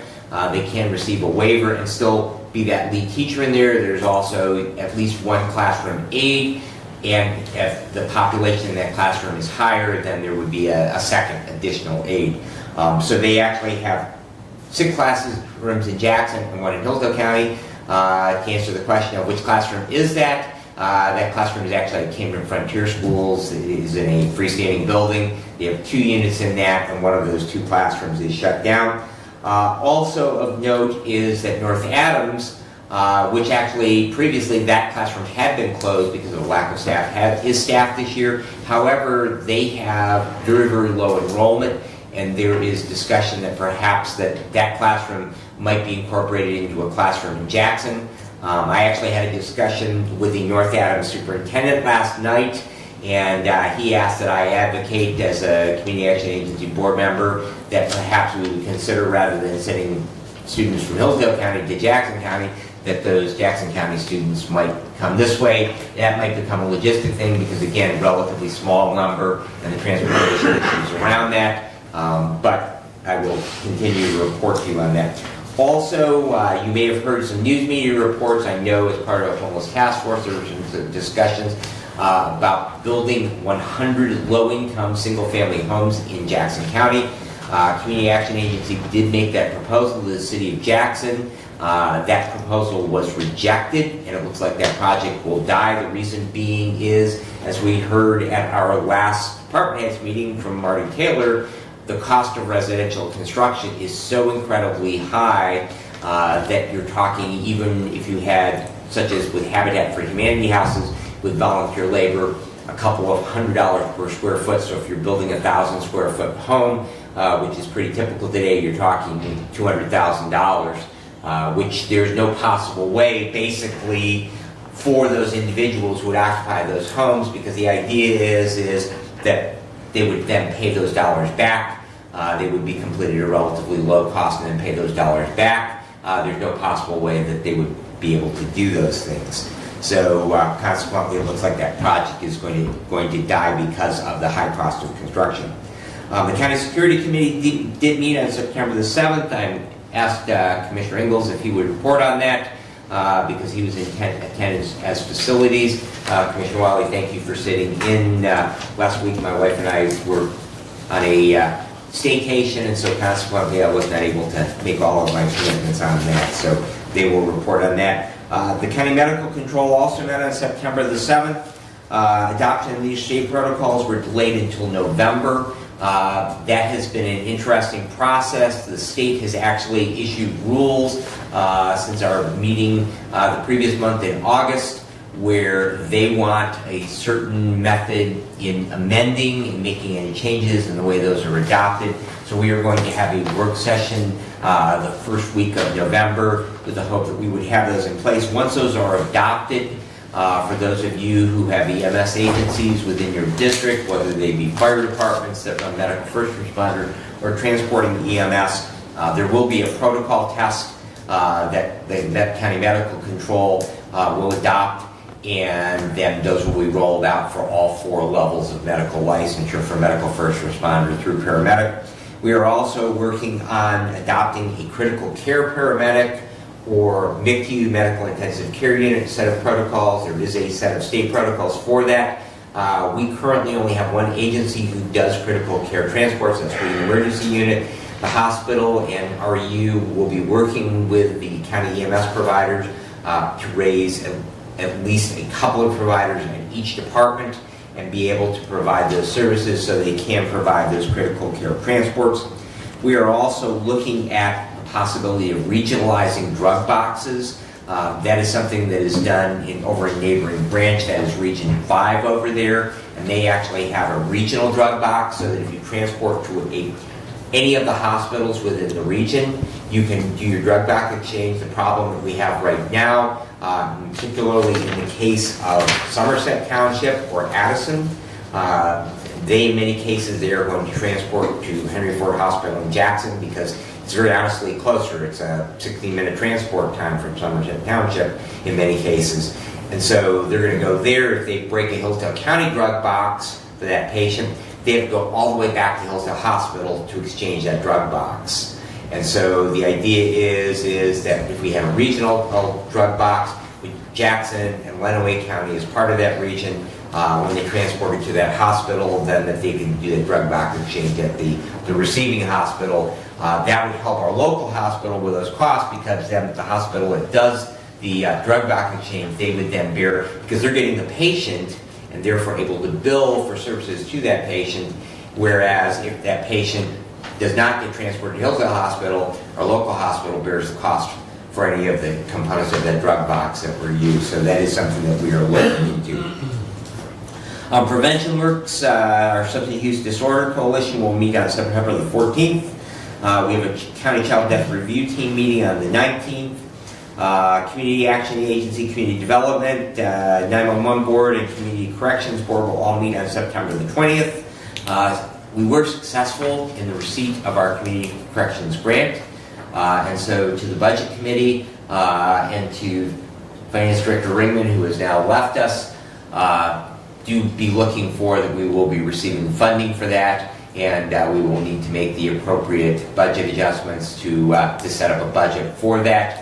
And we did have that in that submission from Judge Lisney, but we will be having our first meeting. That is a public body subject to the Open Meetings Act, and so that will meet at 5 p.m. Up in the circuit court room, and so that will be on the 20th.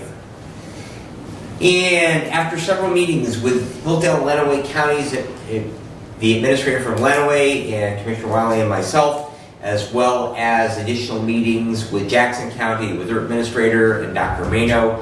The waters in regards to the Office of the Medical Examiner are very unclear. The discussions that we had last winter with Dr. Reno and Dr. Casson were the idea of forming some form of an entity that all 3 counties would have ownership in, with the possibility of including a 4th county. Livingston has now decided to opt out. However, as those discussions have moved forward, Jackson basically, they want to continue to be a standalone entity and contract services to Hillsdale County and to Lenawee County. Commissioner Wiley and I both feel that that is not necessarily in the best interest of our county, and there are a significant amount of reservations on the part of the administrator from Lenawee County and what that should look like. And so I wanted you to be aware that we are covering those services with the agreements that we have in place. However, that there will probably be some continued discussions That may mean that we will look for a third county as a partner, and with the possibility that we may go back to where we were previously, where we would hire a medical examiner, a physician, and pathology assistants, and those medical examiner investigators, and that we would become a standalone entity that would serve those counties. One of the problems with that is Jackson County has the morgue, and so if we were to do that, we would have to make a capital investment in building out a morgue, which we would have to figure out a way to pay for. That would be shared by all of the participating entities in that, but just know moving forward that there are discussions on that. We are not satisfied with what the current agreement looks like at this time.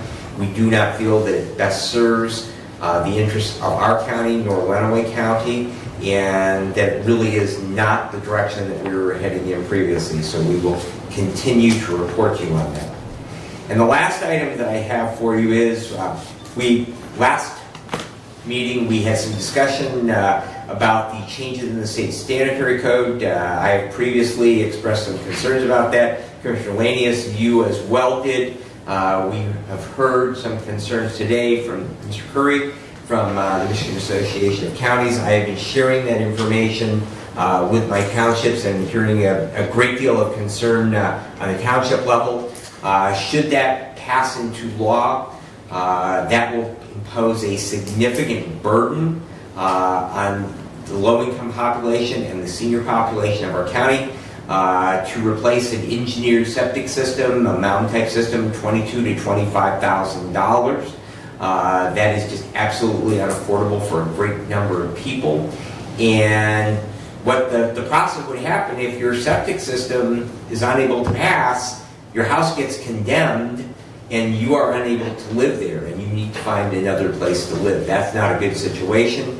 And so I am going to move that the Hillsdale County Board of Commissioners go on record in opposition to House Bills 4479 and 4480 and Senate Bill 299 and 300, and we would follow up with a resolution to that effect at our next meeting. Can I have that? I will support.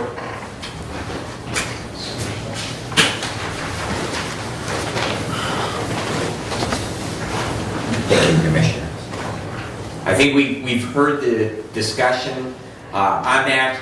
This is bad legislation from a standpoint that... You didn't type out that motion. I did not, no. Okay. I just handwrote the notes, I'm sorry. So if you could give But I it- had the bills on there, so if that helps you. Oh, the bill numbers are on here, yeah. Yeah. Yeah, I'll support. I think it's bad public policy. Yeah. We really need to protect those citizens of our county. Our health department does an excellent job. And again, it comes back to that we as consumers, whether we're buying a house and we have an inspector come in and inspect to make sure the roof is good and the furnace is good, probably it would be good due diligence when you buy a house that you make sure that the septic tank works. But I don't think that that's something that government needs to be sticking their nose into and imposing those costs upon the citizens of our county. And I think that it would be a good idea that we go on record and forward that on to our representatives, both in the Senate and the House, as well as the governor. I was just going to ask if you wanted that in the... We will follow that up in the actual resolution, so... Okay. And Commissioner, I like you. I think it's an overreach for the state to be considering this. We've heard from Director Curry, Mac, that, Mac's been working with the sponsors of those bills. One concern I have is they're working for changes to those and not just outright defeat of those. I will say that these bills are not new. They've been introduced in the legislature for many different legislative years. There's been no traction on them. There's been no movement even on these current bills to move those to the committees. Are these even out of committee? No. I didn't think so. They've never had a committee hearing scheduled on them. Okay. The health department doesn't have the staff, doesn't have the manpower, personnel to be able to implement anything on a 5-year inspection process that the bill has presented proposed. So I'm not in favor of the bills. I think it's an overreach of the state.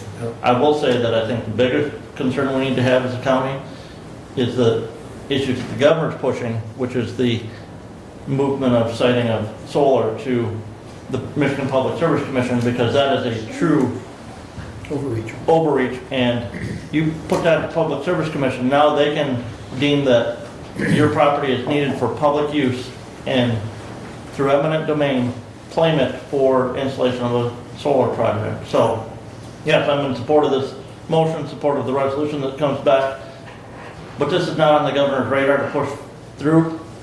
That movement of siting of solar projects to the Public Service Commission that's what we need to be fighting primarily right now. It's germane to the conversation from the standpoint of It's just, overreach of the state. yes. But I would invite you to make a separate motion on that issue.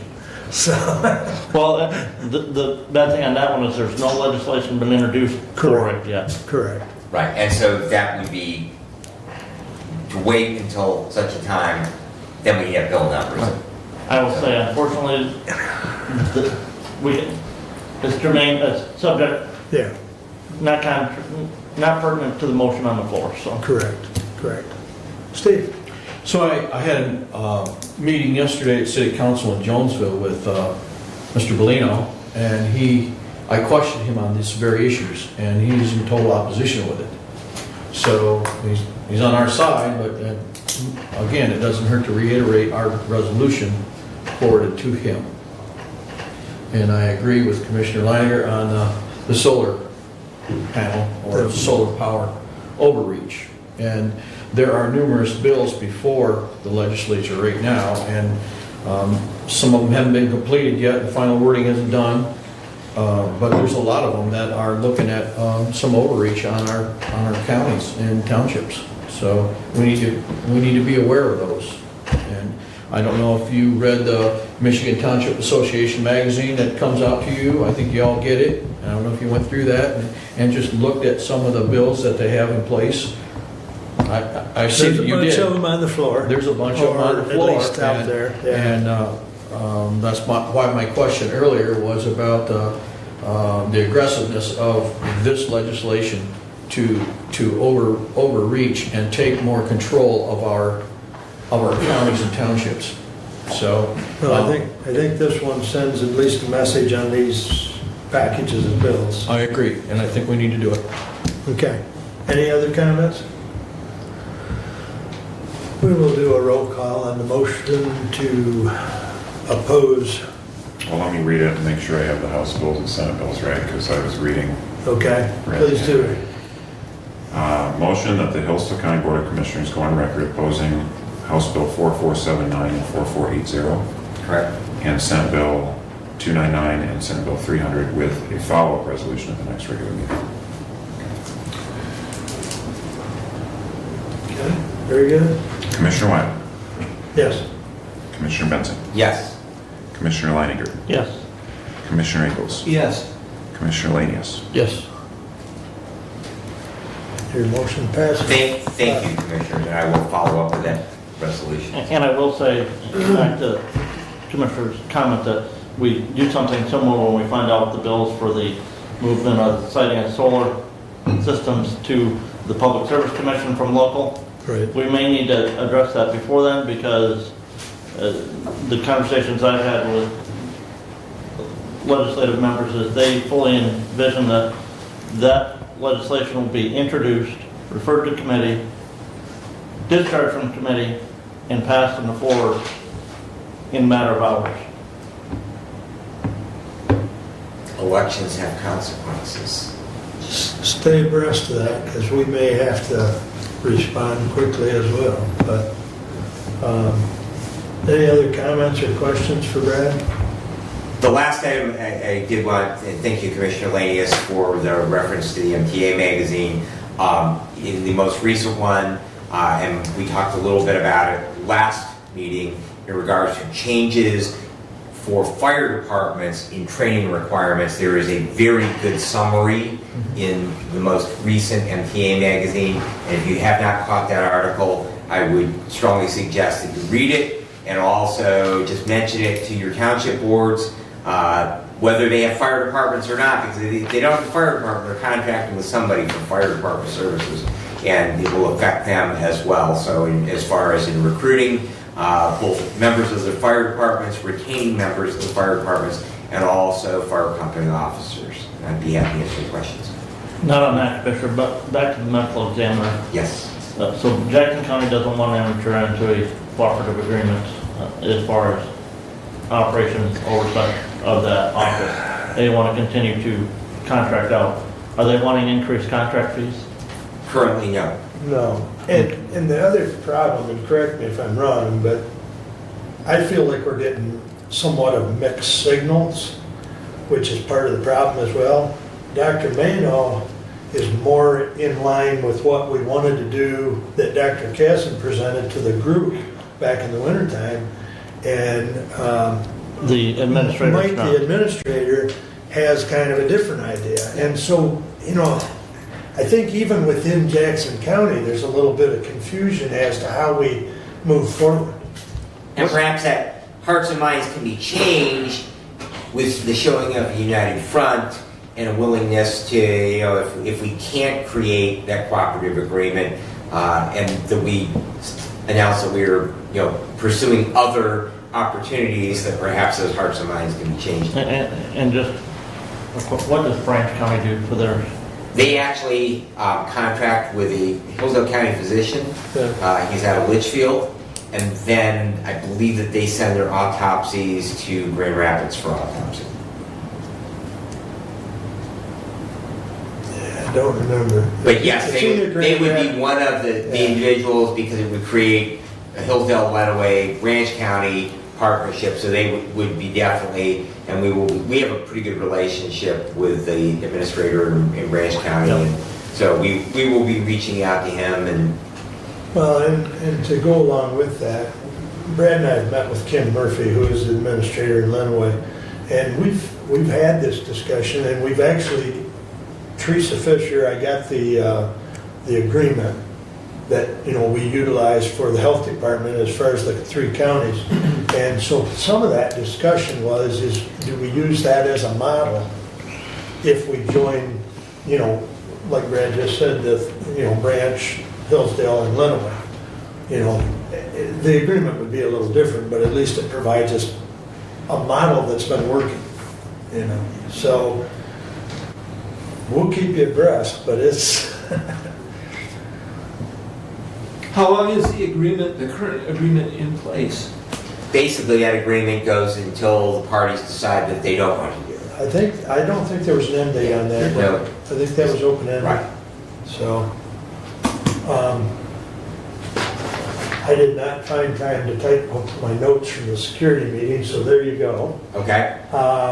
The one thing on there that I would bring, and it's on the right side of the page as far as new employees and getting the training and, you know, how do we track that?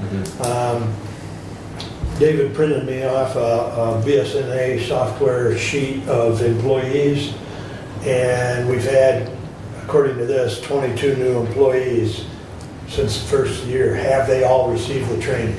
And you may recall that we actually empowered the emergency management director to track and oversee the training, and we have actually made some efforts. Mr. Whitaker he has to do some student teaching, but he will then be an American Heart Association instructor, so we will have that. We already have the nurse and sheriff's department. Tracy Peter, one of our deputies, are also already instructors. So we have that core of instructors. We will probably need to invest a few $100s in some training materials for Stop the Bleed, so we can provide that in-house. And the naloxone training, that basically is a free video, but we do need to track that. But again, we have empowered Mr. Whitaker as our EM director, that he is the individual in charge of overseeing that training. But yes, I will follow myself. He did make some comments, but I think there again, I think he needs a little guidance. Yeah. As far as tracking. Yeah. You know, so, because I know we did specify that all employees would be trained. So, And before we know it, we'll actually be back to the research because Right. it's been almost a year now since. right, exactly. Okay. Anything else for Brad? Hearing none. Let's see, Doug, you're up, sir. Thank you. I did attend the most recent road commission meeting. I asked about submitting the audit. The Act 51 report should be ready in a month. Audit packets will then be distributed. Further questions, please contact the road commission at 517-439-9432 or your district's road commission representative. That was a topic of discussion, and that is the comments that were made from the road commission. In addition, the second round of brine is complete. From Hillsdale City Council, the Pub and Grub has received its license for Hillsdale's social district. The next food walk, Hillsdale Foodie Walk, is September 18th, and that will be a taco trot. I did attend the MTA monthly meeting this past Wednesday. Greg Moore was in attendance from Consumers Power. He had a real nice presentation on what Consumers plans on doing with their clean energy transformation. They expect to be 90% clean generation by 2040, includes a combination of natural gas, solar, wind, and customer efficiency. From the court security meeting, they did announce that there would be a tornado siren drill testing on September 12th, 10 a.m. We just experienced that. The next one is October 2nd at 6 p.m. Also, October is Emergency Preparedness Month. AEDs have all been placed. Stop the bleed kits as well have been placed. There was discussion for new employees on CPR and stop the bleed training. I attended last night the City of Hillsdale Public Services meeting. Discussion revolved around food trucks with the fee schedule. The recommendation will be sent to council to find a permit process to allow food trucks. In addition, they talked about lighting, street lighting to be shielded from private residences, in particular on Bar Street. They intend to move forward with shielding on the lights in that area. As well, they will discuss at City Council the topic of animals in the cemetery. They will recommend to council that there be no animals in the cemetery. They have been having problems with animals defecating on Gravesites. on gravesites, on gravestones. In particular, there's pictures. So the council will address that topic, and the recommendation is to have no animals in the cemetery. As Commissioner Leininger has described, starting last week, we did have budget committee meetings with department heads. Almost all have made their presentations. The committee will be discussing and creating a balanced budget with the desire of having it ready for commissioners to pass at the second November meeting. Upcoming meetings that I have this evening is Hillsdale Township. Tomorrow is Michigan Works Southeast held in Chelsea. We will have Parks and Road Commission meeting on Thursday, and then the remaining budget meetings will be arranged and held during the next week. That completes my report for today. Comments, questions? Thank you. Very good.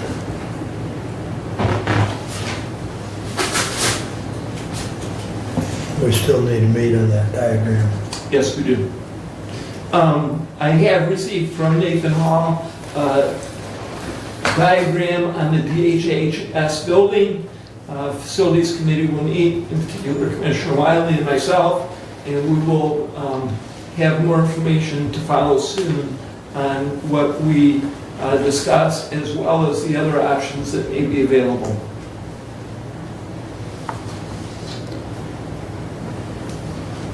Okay. You're up, sir. Well, after the holiday weekend, I almost feel like I had a vacation. So I had kind of a slow couple weeks. On August 24th, I had a Board of Health meeting with Commissioner Leininger, and after that, we went into a Board Education session. And August 31st, I attended the strategic planning meeting here in this office, and found that meeting to be very informative, and looking over some of the history of what's going on and looking through that strategic plan that was presented prior.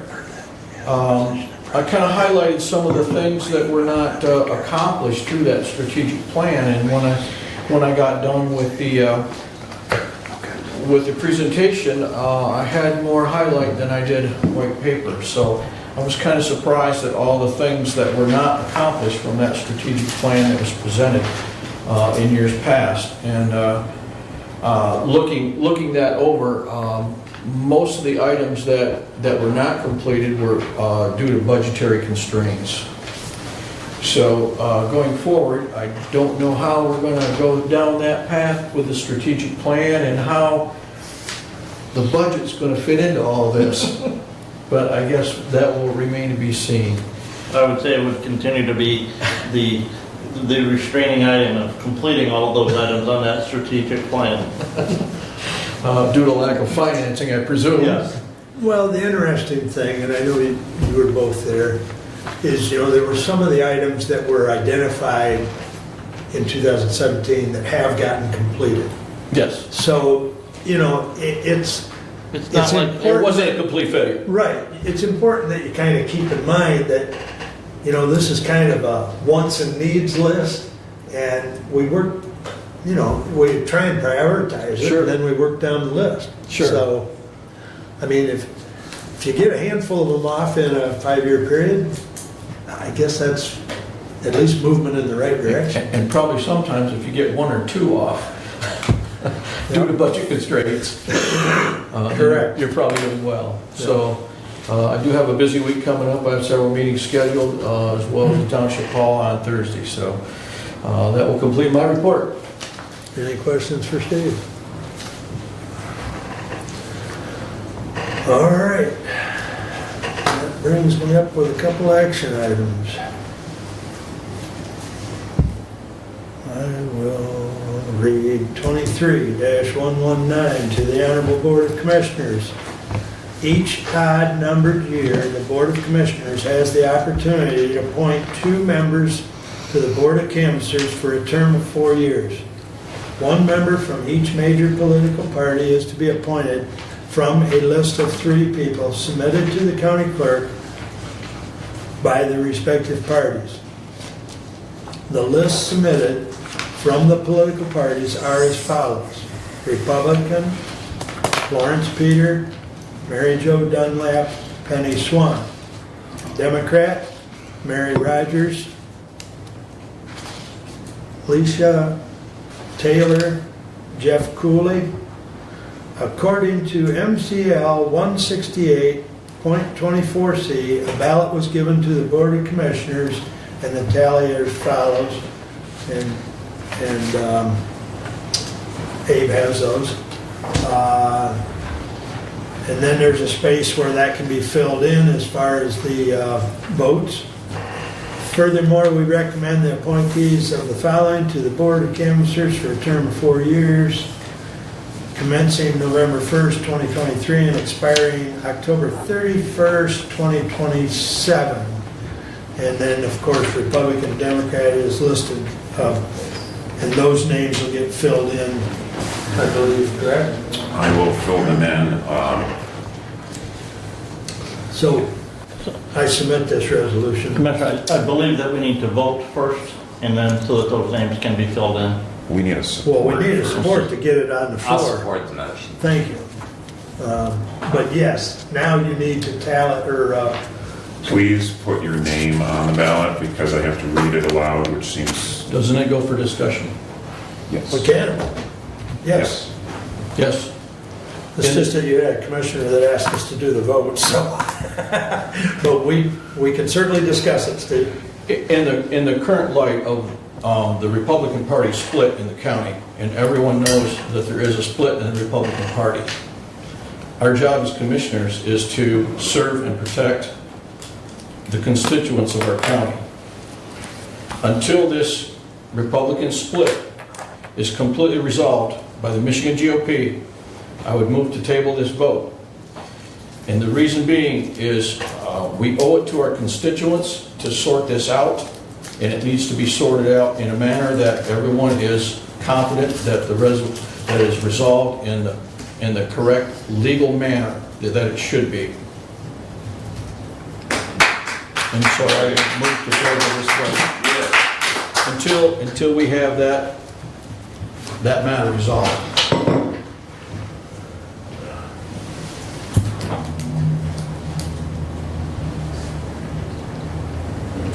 I'm waiting for support. If there's no support, your motion will die for lack of support.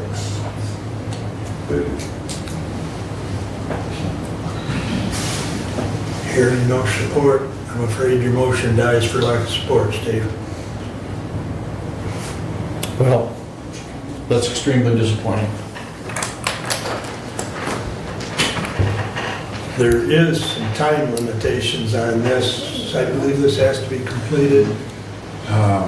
MCL 168.24C, I think, it has to be completed by the end of this month, or maybe October. I can't remember what it says exactly. And I think the it's term October starts. 1st, but I would like to say one more thing. please. Putting forth these candidates and not having them accepted by the Michigan GOP as certified candidates, that puts in jeopardy the entire Republican vote of Hillsdale County not be accepted, with these candidates not being accepted by the Michigan GOP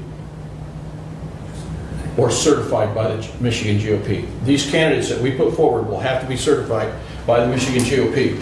And if this Republican Party that has introduced these three candidates cannot be certified by the Michigan GOP, which they are currently not, you can give me all that you want, but I'm going to refer to in the 9th Circuit Court for Kalamazoo County in a case 2023-1-0169CZ. It's pretty well listed out, and I understand what you're trying to tell me there is that a letter from, No. okay, for canvassers, minister election. That is Okay. Michigan statute. Michigan statutes. Okay, Canvassers are not certified by a state party. Never. okay. I stand corrected then. Canvassers are nominated by the county executive committee. That nomination shall be sent to the county clerk by September 1 of each year. On or before September 1 of each year.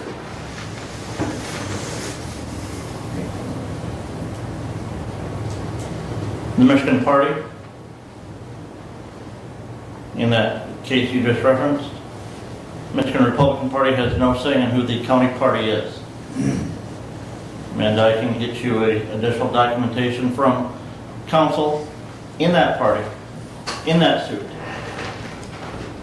Okay, but we, as commissioners here, understanding there's a split in the Republican Party as to who is the legitimate party of this county, owe it to our constituents in our county as to who is and who isn't. And I believe that we need to take note of that. We're elected officials to serve and protect the constituents of our county, and I believe we owe it to our constituents to solve this matter.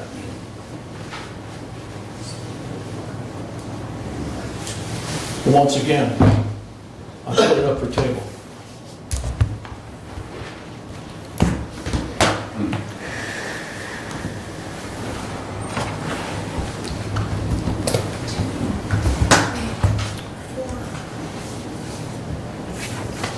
I believe he motioned again, but I don't believe I'm hearing any support, so the motion dies. Any further discussion on 23-119? If there is no further discussion, we need to hand in the tallies, and then Abe will read those, and then we will vote on the resolution.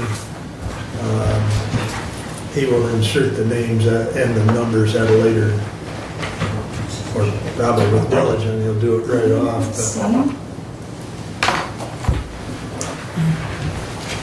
thank you.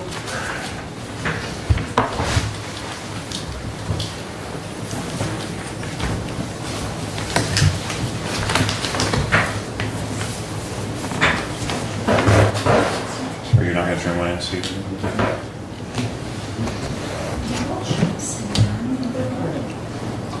In total protest, and make it on record, I protest this vote. Entered into the meeting. Duly noted.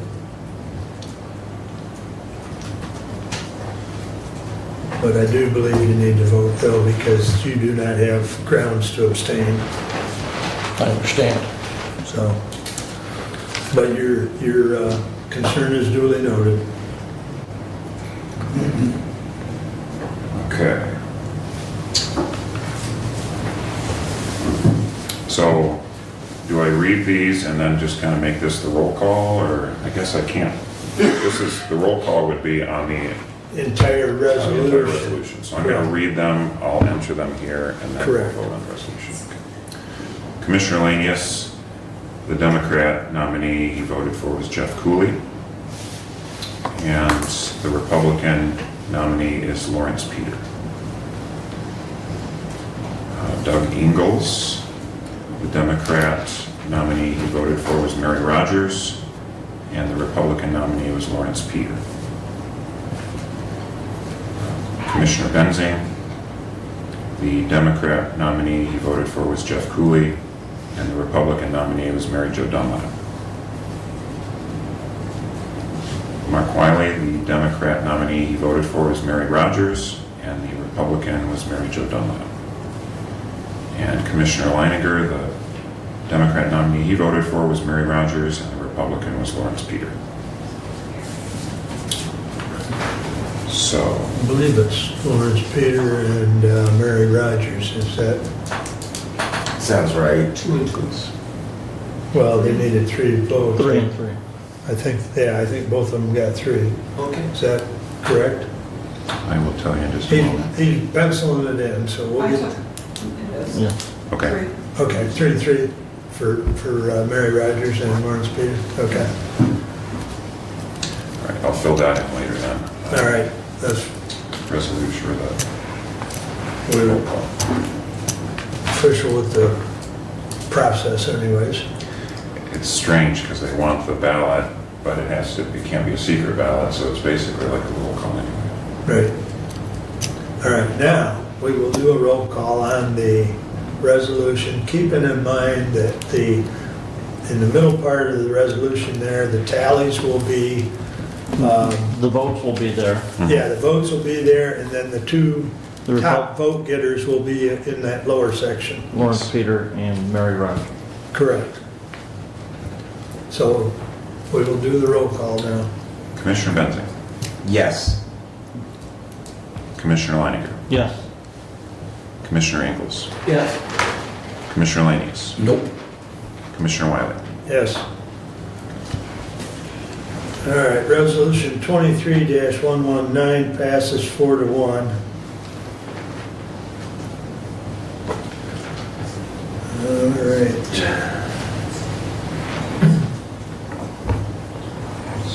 The other resolution, let me get it back up here.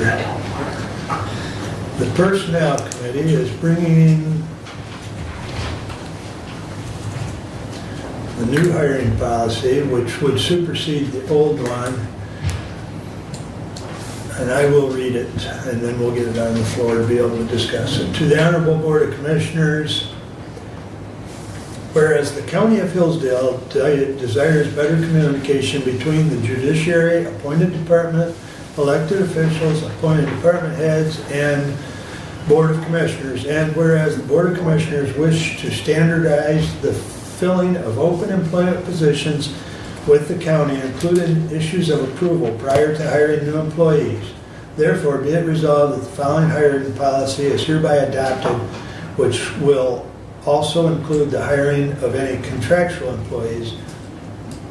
And be it further resolved, this policy becomes effective September 12th, 2023. And be it further resolved that resolutions 21054 is rescinded and replaced by this resolution. And be it further resolved that the county clerk will transmit the policy to all departments of the county following the adoption. Respectfully submitted. I would support it. Thank you. Now, the policy change was in the language as far as filling vacant positions. And basically what was, there was a significant difference in the language of filling vacant positions for department heads versus what the language was for elected officials filling vacancies. So to create more consistency, and especially with the consistency that we've talked about as far as it coming to the Personnel Committee and Finance and Budget, that was the change made. So the primary change is in that item of filling vacant positions under department heads. And it, for the most part, mirrors the same thing that elected officials are expected to do. Key word there is expected. This policy was adopted, and you'll note in the resolution it was adopted in 21. We continue to struggle sometimes with notification to both personnel and the budget. Really, it's just a courtesy so that each of those committees are informed, and therefore the entire Board of Commissioners is informed of when those changes occur, when there is a vacancy, when it's filled. And so the idea is to create more uniformity, hopefully to grant better compliance. We would always rather use the carrot than the stick, because the stick, I mean, in many cases, the only thing we have is budgetary. We do get a look at those once a year, and if there is continued non-compliance, I suppose that it could have budgetary consequences to department heads that don't want to fulfill their obligations under this. But the hope is that with a consistent policy, there will be less misunderstanding what the obligation of those department heads are, both elected or appointed, and that we will see those notifications going out to both management personnel and the budget committee. And I know both Commissioner Benzie and I have talked about this hiring policy more than once during the department head meetings. And as we saw this morning, Judge Lisney brought George in to introduce him to us. I'm not sure if everyone was aware that George was hired about 2 months ago or some such matter. And you know, there's a line in the policy which we didn't change, but I just want to note that it says notice of hiring. Whenever an individual accepts employment or contract with the department, written notice shall immediately be provided to the Board of Commissioners of the same. And I think for the most part, Judge Lisney did that, but we had never formally been introduced to George, and he's in a pretty important position. So I asked her to, bring him over. We've got a new assistant prosecutor, which I have yet to meet. I think you've met him, but, it's just that we oversee personnel, and it's nice to put a face to a name, I guess. So, you have a comment? I do, Commissioner. My concern with this hiring policy is the ambiguity that allowed for a department head to say, yes, the position is currently funded in my department. And we're building a budget right now, and we're looking at a budget, and we build that budget on salary based on who's in a position right now and what they're currently paid in that position. Okay? We have currently 3 different pay schedules for hourly employees in the county, and then we have our salary employees. And those salary positions, that salary is set. New person takes that position, they get the salary that's set for that position. But those hourly employees have pay schedules that say hire, year 1, year 2, year 3, year 4, year 5. Well, if somebody was in a position that was on the level, on the SIU schedule, level 5, year 7, in the budget that was approved, my problem with this says that, well, it's funded, it was funded at level 5, year 7, that I need to be able to hire at level 5, year 7, and I would say underneath the current schedules that we have, that any hiring must be done at the higher rate until we implement any changes in a salary and compensation schedule that's coming to us from Mr. Notley. What particular line are you having, or are you just saying it's not crystal clear? It's not in here. Okay. Because we have another issue in another department right now where there was somebody hired back to the county that a year and a half, 2 years ago had worked for the county. Our personnel policy says nothing about rehires. And to that point,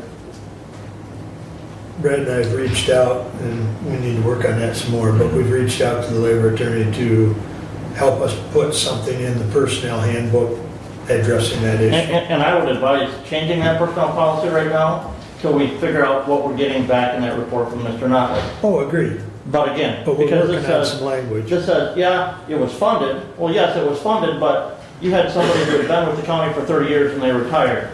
That doesn't mean that position that you need to hire somebody and put them at that 25-year pay schedule. I don't think there's any disagreement with, as far as wages. We're in a little bit of a holding pattern because we've got to have our hands on that comp study. But this is just trying to clean up some language. And it's a living document, so we can change this after we get the comp study. I would say my concern with the language is that the department head or the elected official can take any and all steps necessary to fill the position. Well, any and all steps means they get to say, well, it was funded at a level, at this level, this many years, so I get to pay that level this many years. Well, once again, this comes before the personnel and the budget committee or the finance. And I know for fact the personnel committee has met with more than one elected and or department head on those issues. And we have made it very clear, one in particular, that was not going to get the wage that the departing person left at. And there have been cases where department heads have approached management and personnel with that very discussion of that in order to make the hire of the individual they would like to hire, they need to have it at a certain year level. And in at least as many cases as not, they've been turned down. Right. So, and I guess that I would say from a purely budgetary standpoint, that to tie the hand of the department head, whether elected or appointed, to make that decision as far as the individual that they are interviewing for that position, as long as it is budgeted, and I understand that it creates some ambiguity, but I do think that sometimes that those managers, those department heads, need to have that flexibility. It is not creating a budgetary issue. It may be creating a policy conflict or a policy problem. But from a solely budgetary standpoint, it's really not creating, if it's already funded at that level, then it's really not creating a budgetary problem. Back to our previous discussion, you want an HR person, because creating ambiguity is a major HR issue. You have to be consistent across the board. Right. We had a motion at this body earlier this year to allow the drainage commissioner to change the level of his drain maintenance employees from a level 7 to level 8. That motion failed, was not adopted by this body because we said, we're waiting for this wage and classification study to come through. And he was told to hire at the higher rate. We had a meeting recently with the department head who said, well, I was told I could post it at a level, whatever level in year 3. Why are we telling one department hire at the higher rate and we tell somebody else to go ahead and you can hire at year 3? It needs to be consistent. That's wrong. Everybody should hire at the higher rate until we figure out a different wage and classification study. Doug?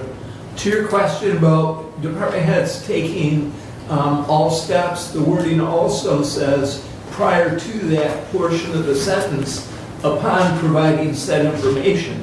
That information is, it requires posting, requires notice to the personnel committee, requires notice from the finance department, and so I think that by the time it gets to the department head, the permissions are in place. Well, but the notice from the finance department is that it's funded in the budget. Okay, yes, that position is funded. But there are more than just one step, is the point of what's written here. Right.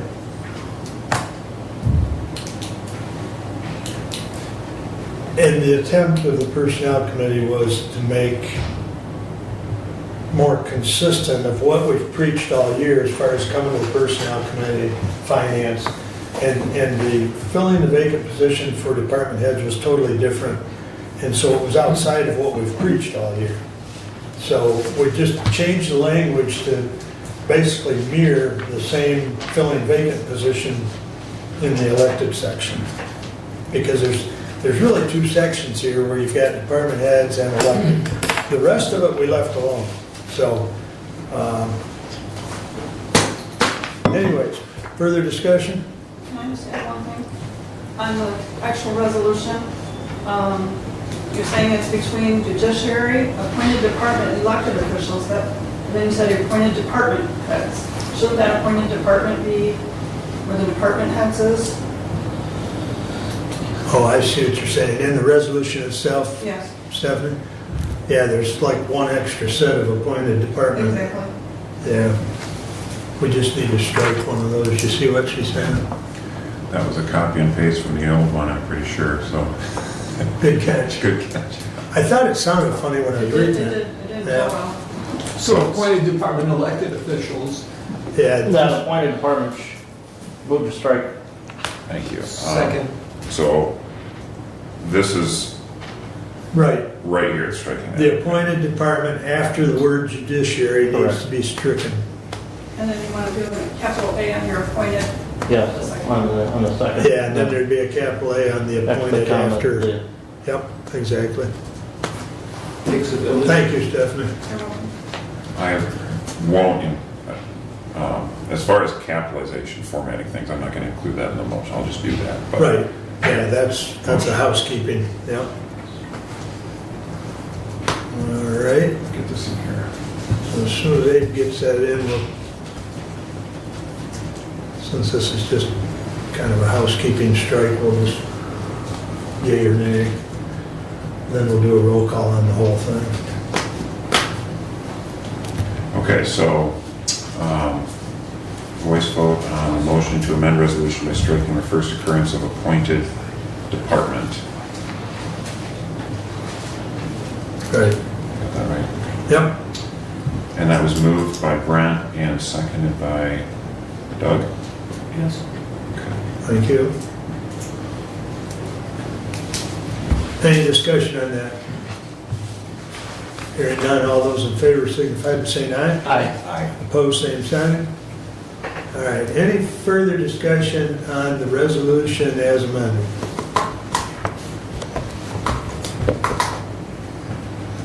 We will do a roll call on 23-120. Commissioner Leininger, Yes. Commissioner Ingles, Yes. Commissioner Lanius, Yes. Commissioner Wiley, Yes, Commissioner Benson. Yes. passes 5-0. Thank you. All right. Let's see. I believe that takes care of our action items.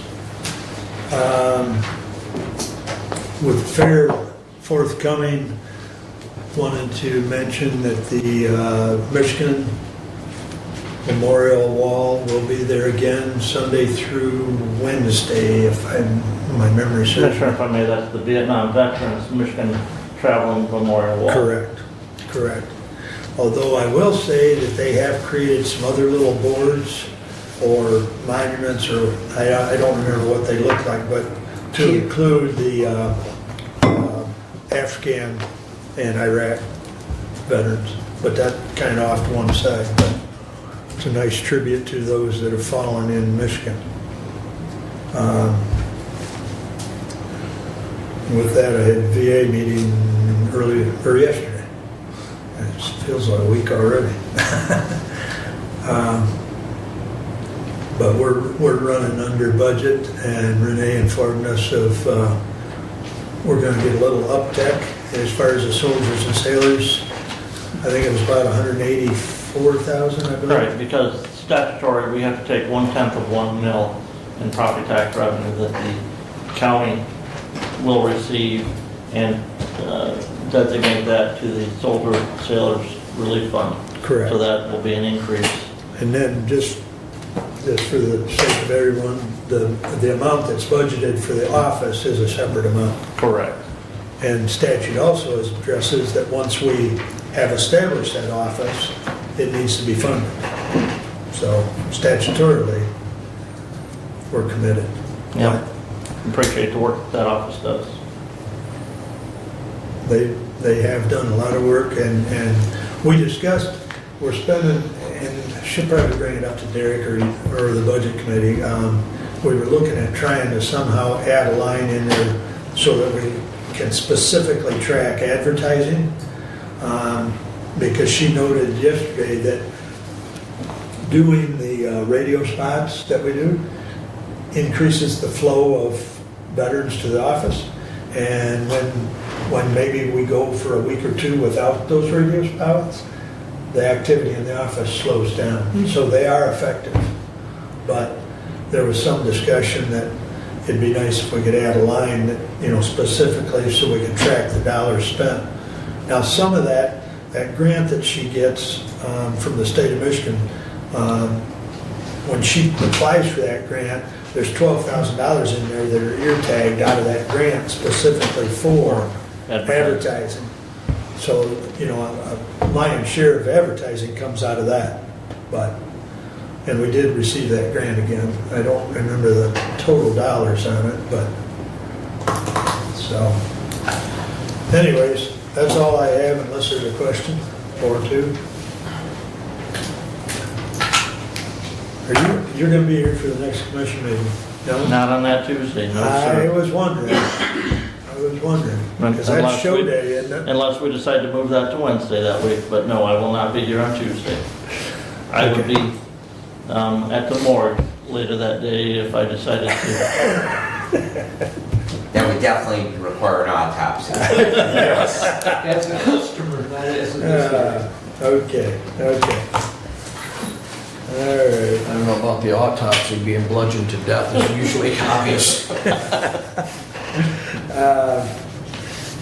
Yeah, okay, we'll move along. Public comment, same rule applies that I read earlier, and I would open the floor. Anyone wish to speak? Kelly, you're up. A whole bunch. Kelly Mapes, Allen Township. So you talked about the BHSJ agreement that's in place. I'm going to FOIA a copy of that. So in 2016, the state MEDC group started a redistricting map, and we became District 9, but we're in District 8 where BHSJ falls.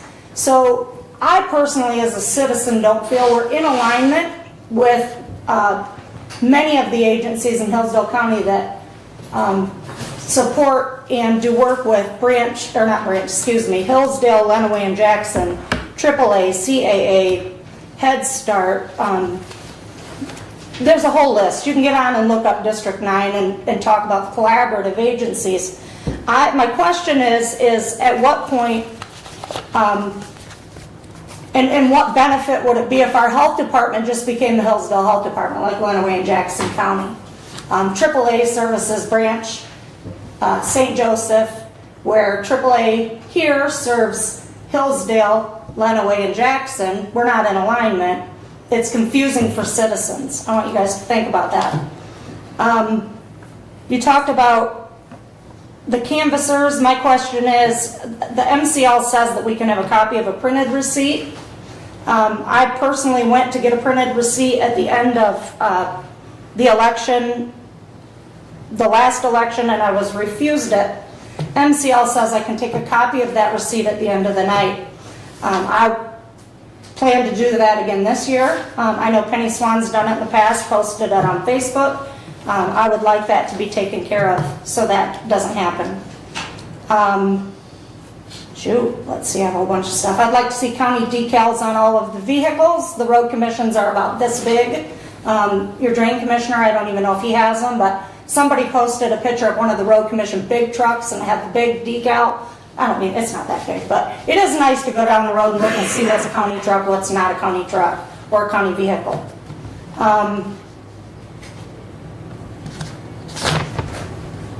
I think that's all I'm going to do now. Thank you. All right, thanks, Unless you have Kelly. the rest. Thank you. Anyone else at this time? Lance?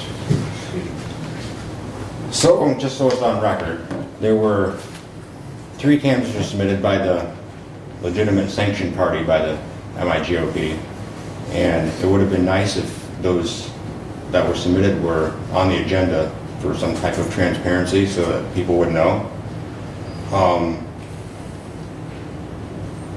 By disregarding the law that Brent is not the legitimate chair of the Republican Party in Hillsdale per MCL 169.211 parentheses 6, and by not tabling the vote, now that each and every commissioner that voted for this imposter canvasser for the Republicans has now lost their qualified immunity in federal court.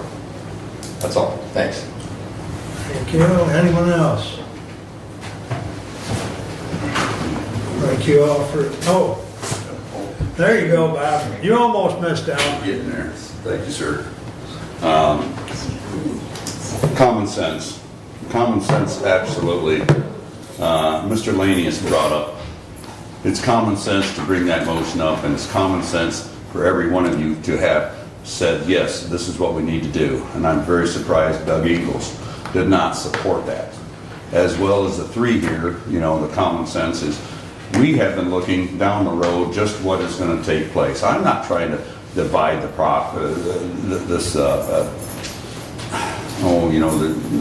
Republican and all the other parties that are involved. I don't see why you don't see the justice behind it. Justice behind it. Come on. I mean, Mr. Leininger has, taken supposed control, and he's done what he supposedly has to do, but challenged, everything under the sun. You guys got control of everything. Everything. Control. I don't like it. But something, common sense can be used. People aren't going to be looking at you to vote in the next year. People will challenge you for the next year. Challenge to whether or not, like Brad Benzing, he got out of, attacking a woman right here in this room. Got out of it. Now, come on. Now we got here, Mr. Wiley. I would have thought, common sense. He shut me down at the health department, going for 5 minutes, down to 3 minutes, and I could hardly talk. Got out of the hospital. I couldn't talk with anything. I got it on film. Again, now Mr. Hodgshire, Scotty, our sheriff, has made a statement that I hate him. Totally untrue. Never heard of that. Never said it any time at all. But, respectfully, you're the sheriff, and that's what I'm keeping you as the sheriff, and conduct yourself as sheriff. You are the sheriff. So please, if you can, maybe you'll see suitable, Scotty, to maybe arrest Neil Brady for his incompetence. Maybe we can look at some other angles, you know, like the removal of the records at the county courthouse, circuit court, excuse me. A lot of records, when there's a law that says protect those records. Well, thank you. Thank you, Bob. Anyone else? All right, thank you all for coming. Additional business, Brad, anything? I just wanted to share, I know Commissioner Wiley, I shared with you, but on September the 27th, there will be a meeting of the Michigan Recycling Coalition at the Coldwater Township Hall. It goes from noon to 3. Unfortunately, I will be unable to attend on that date.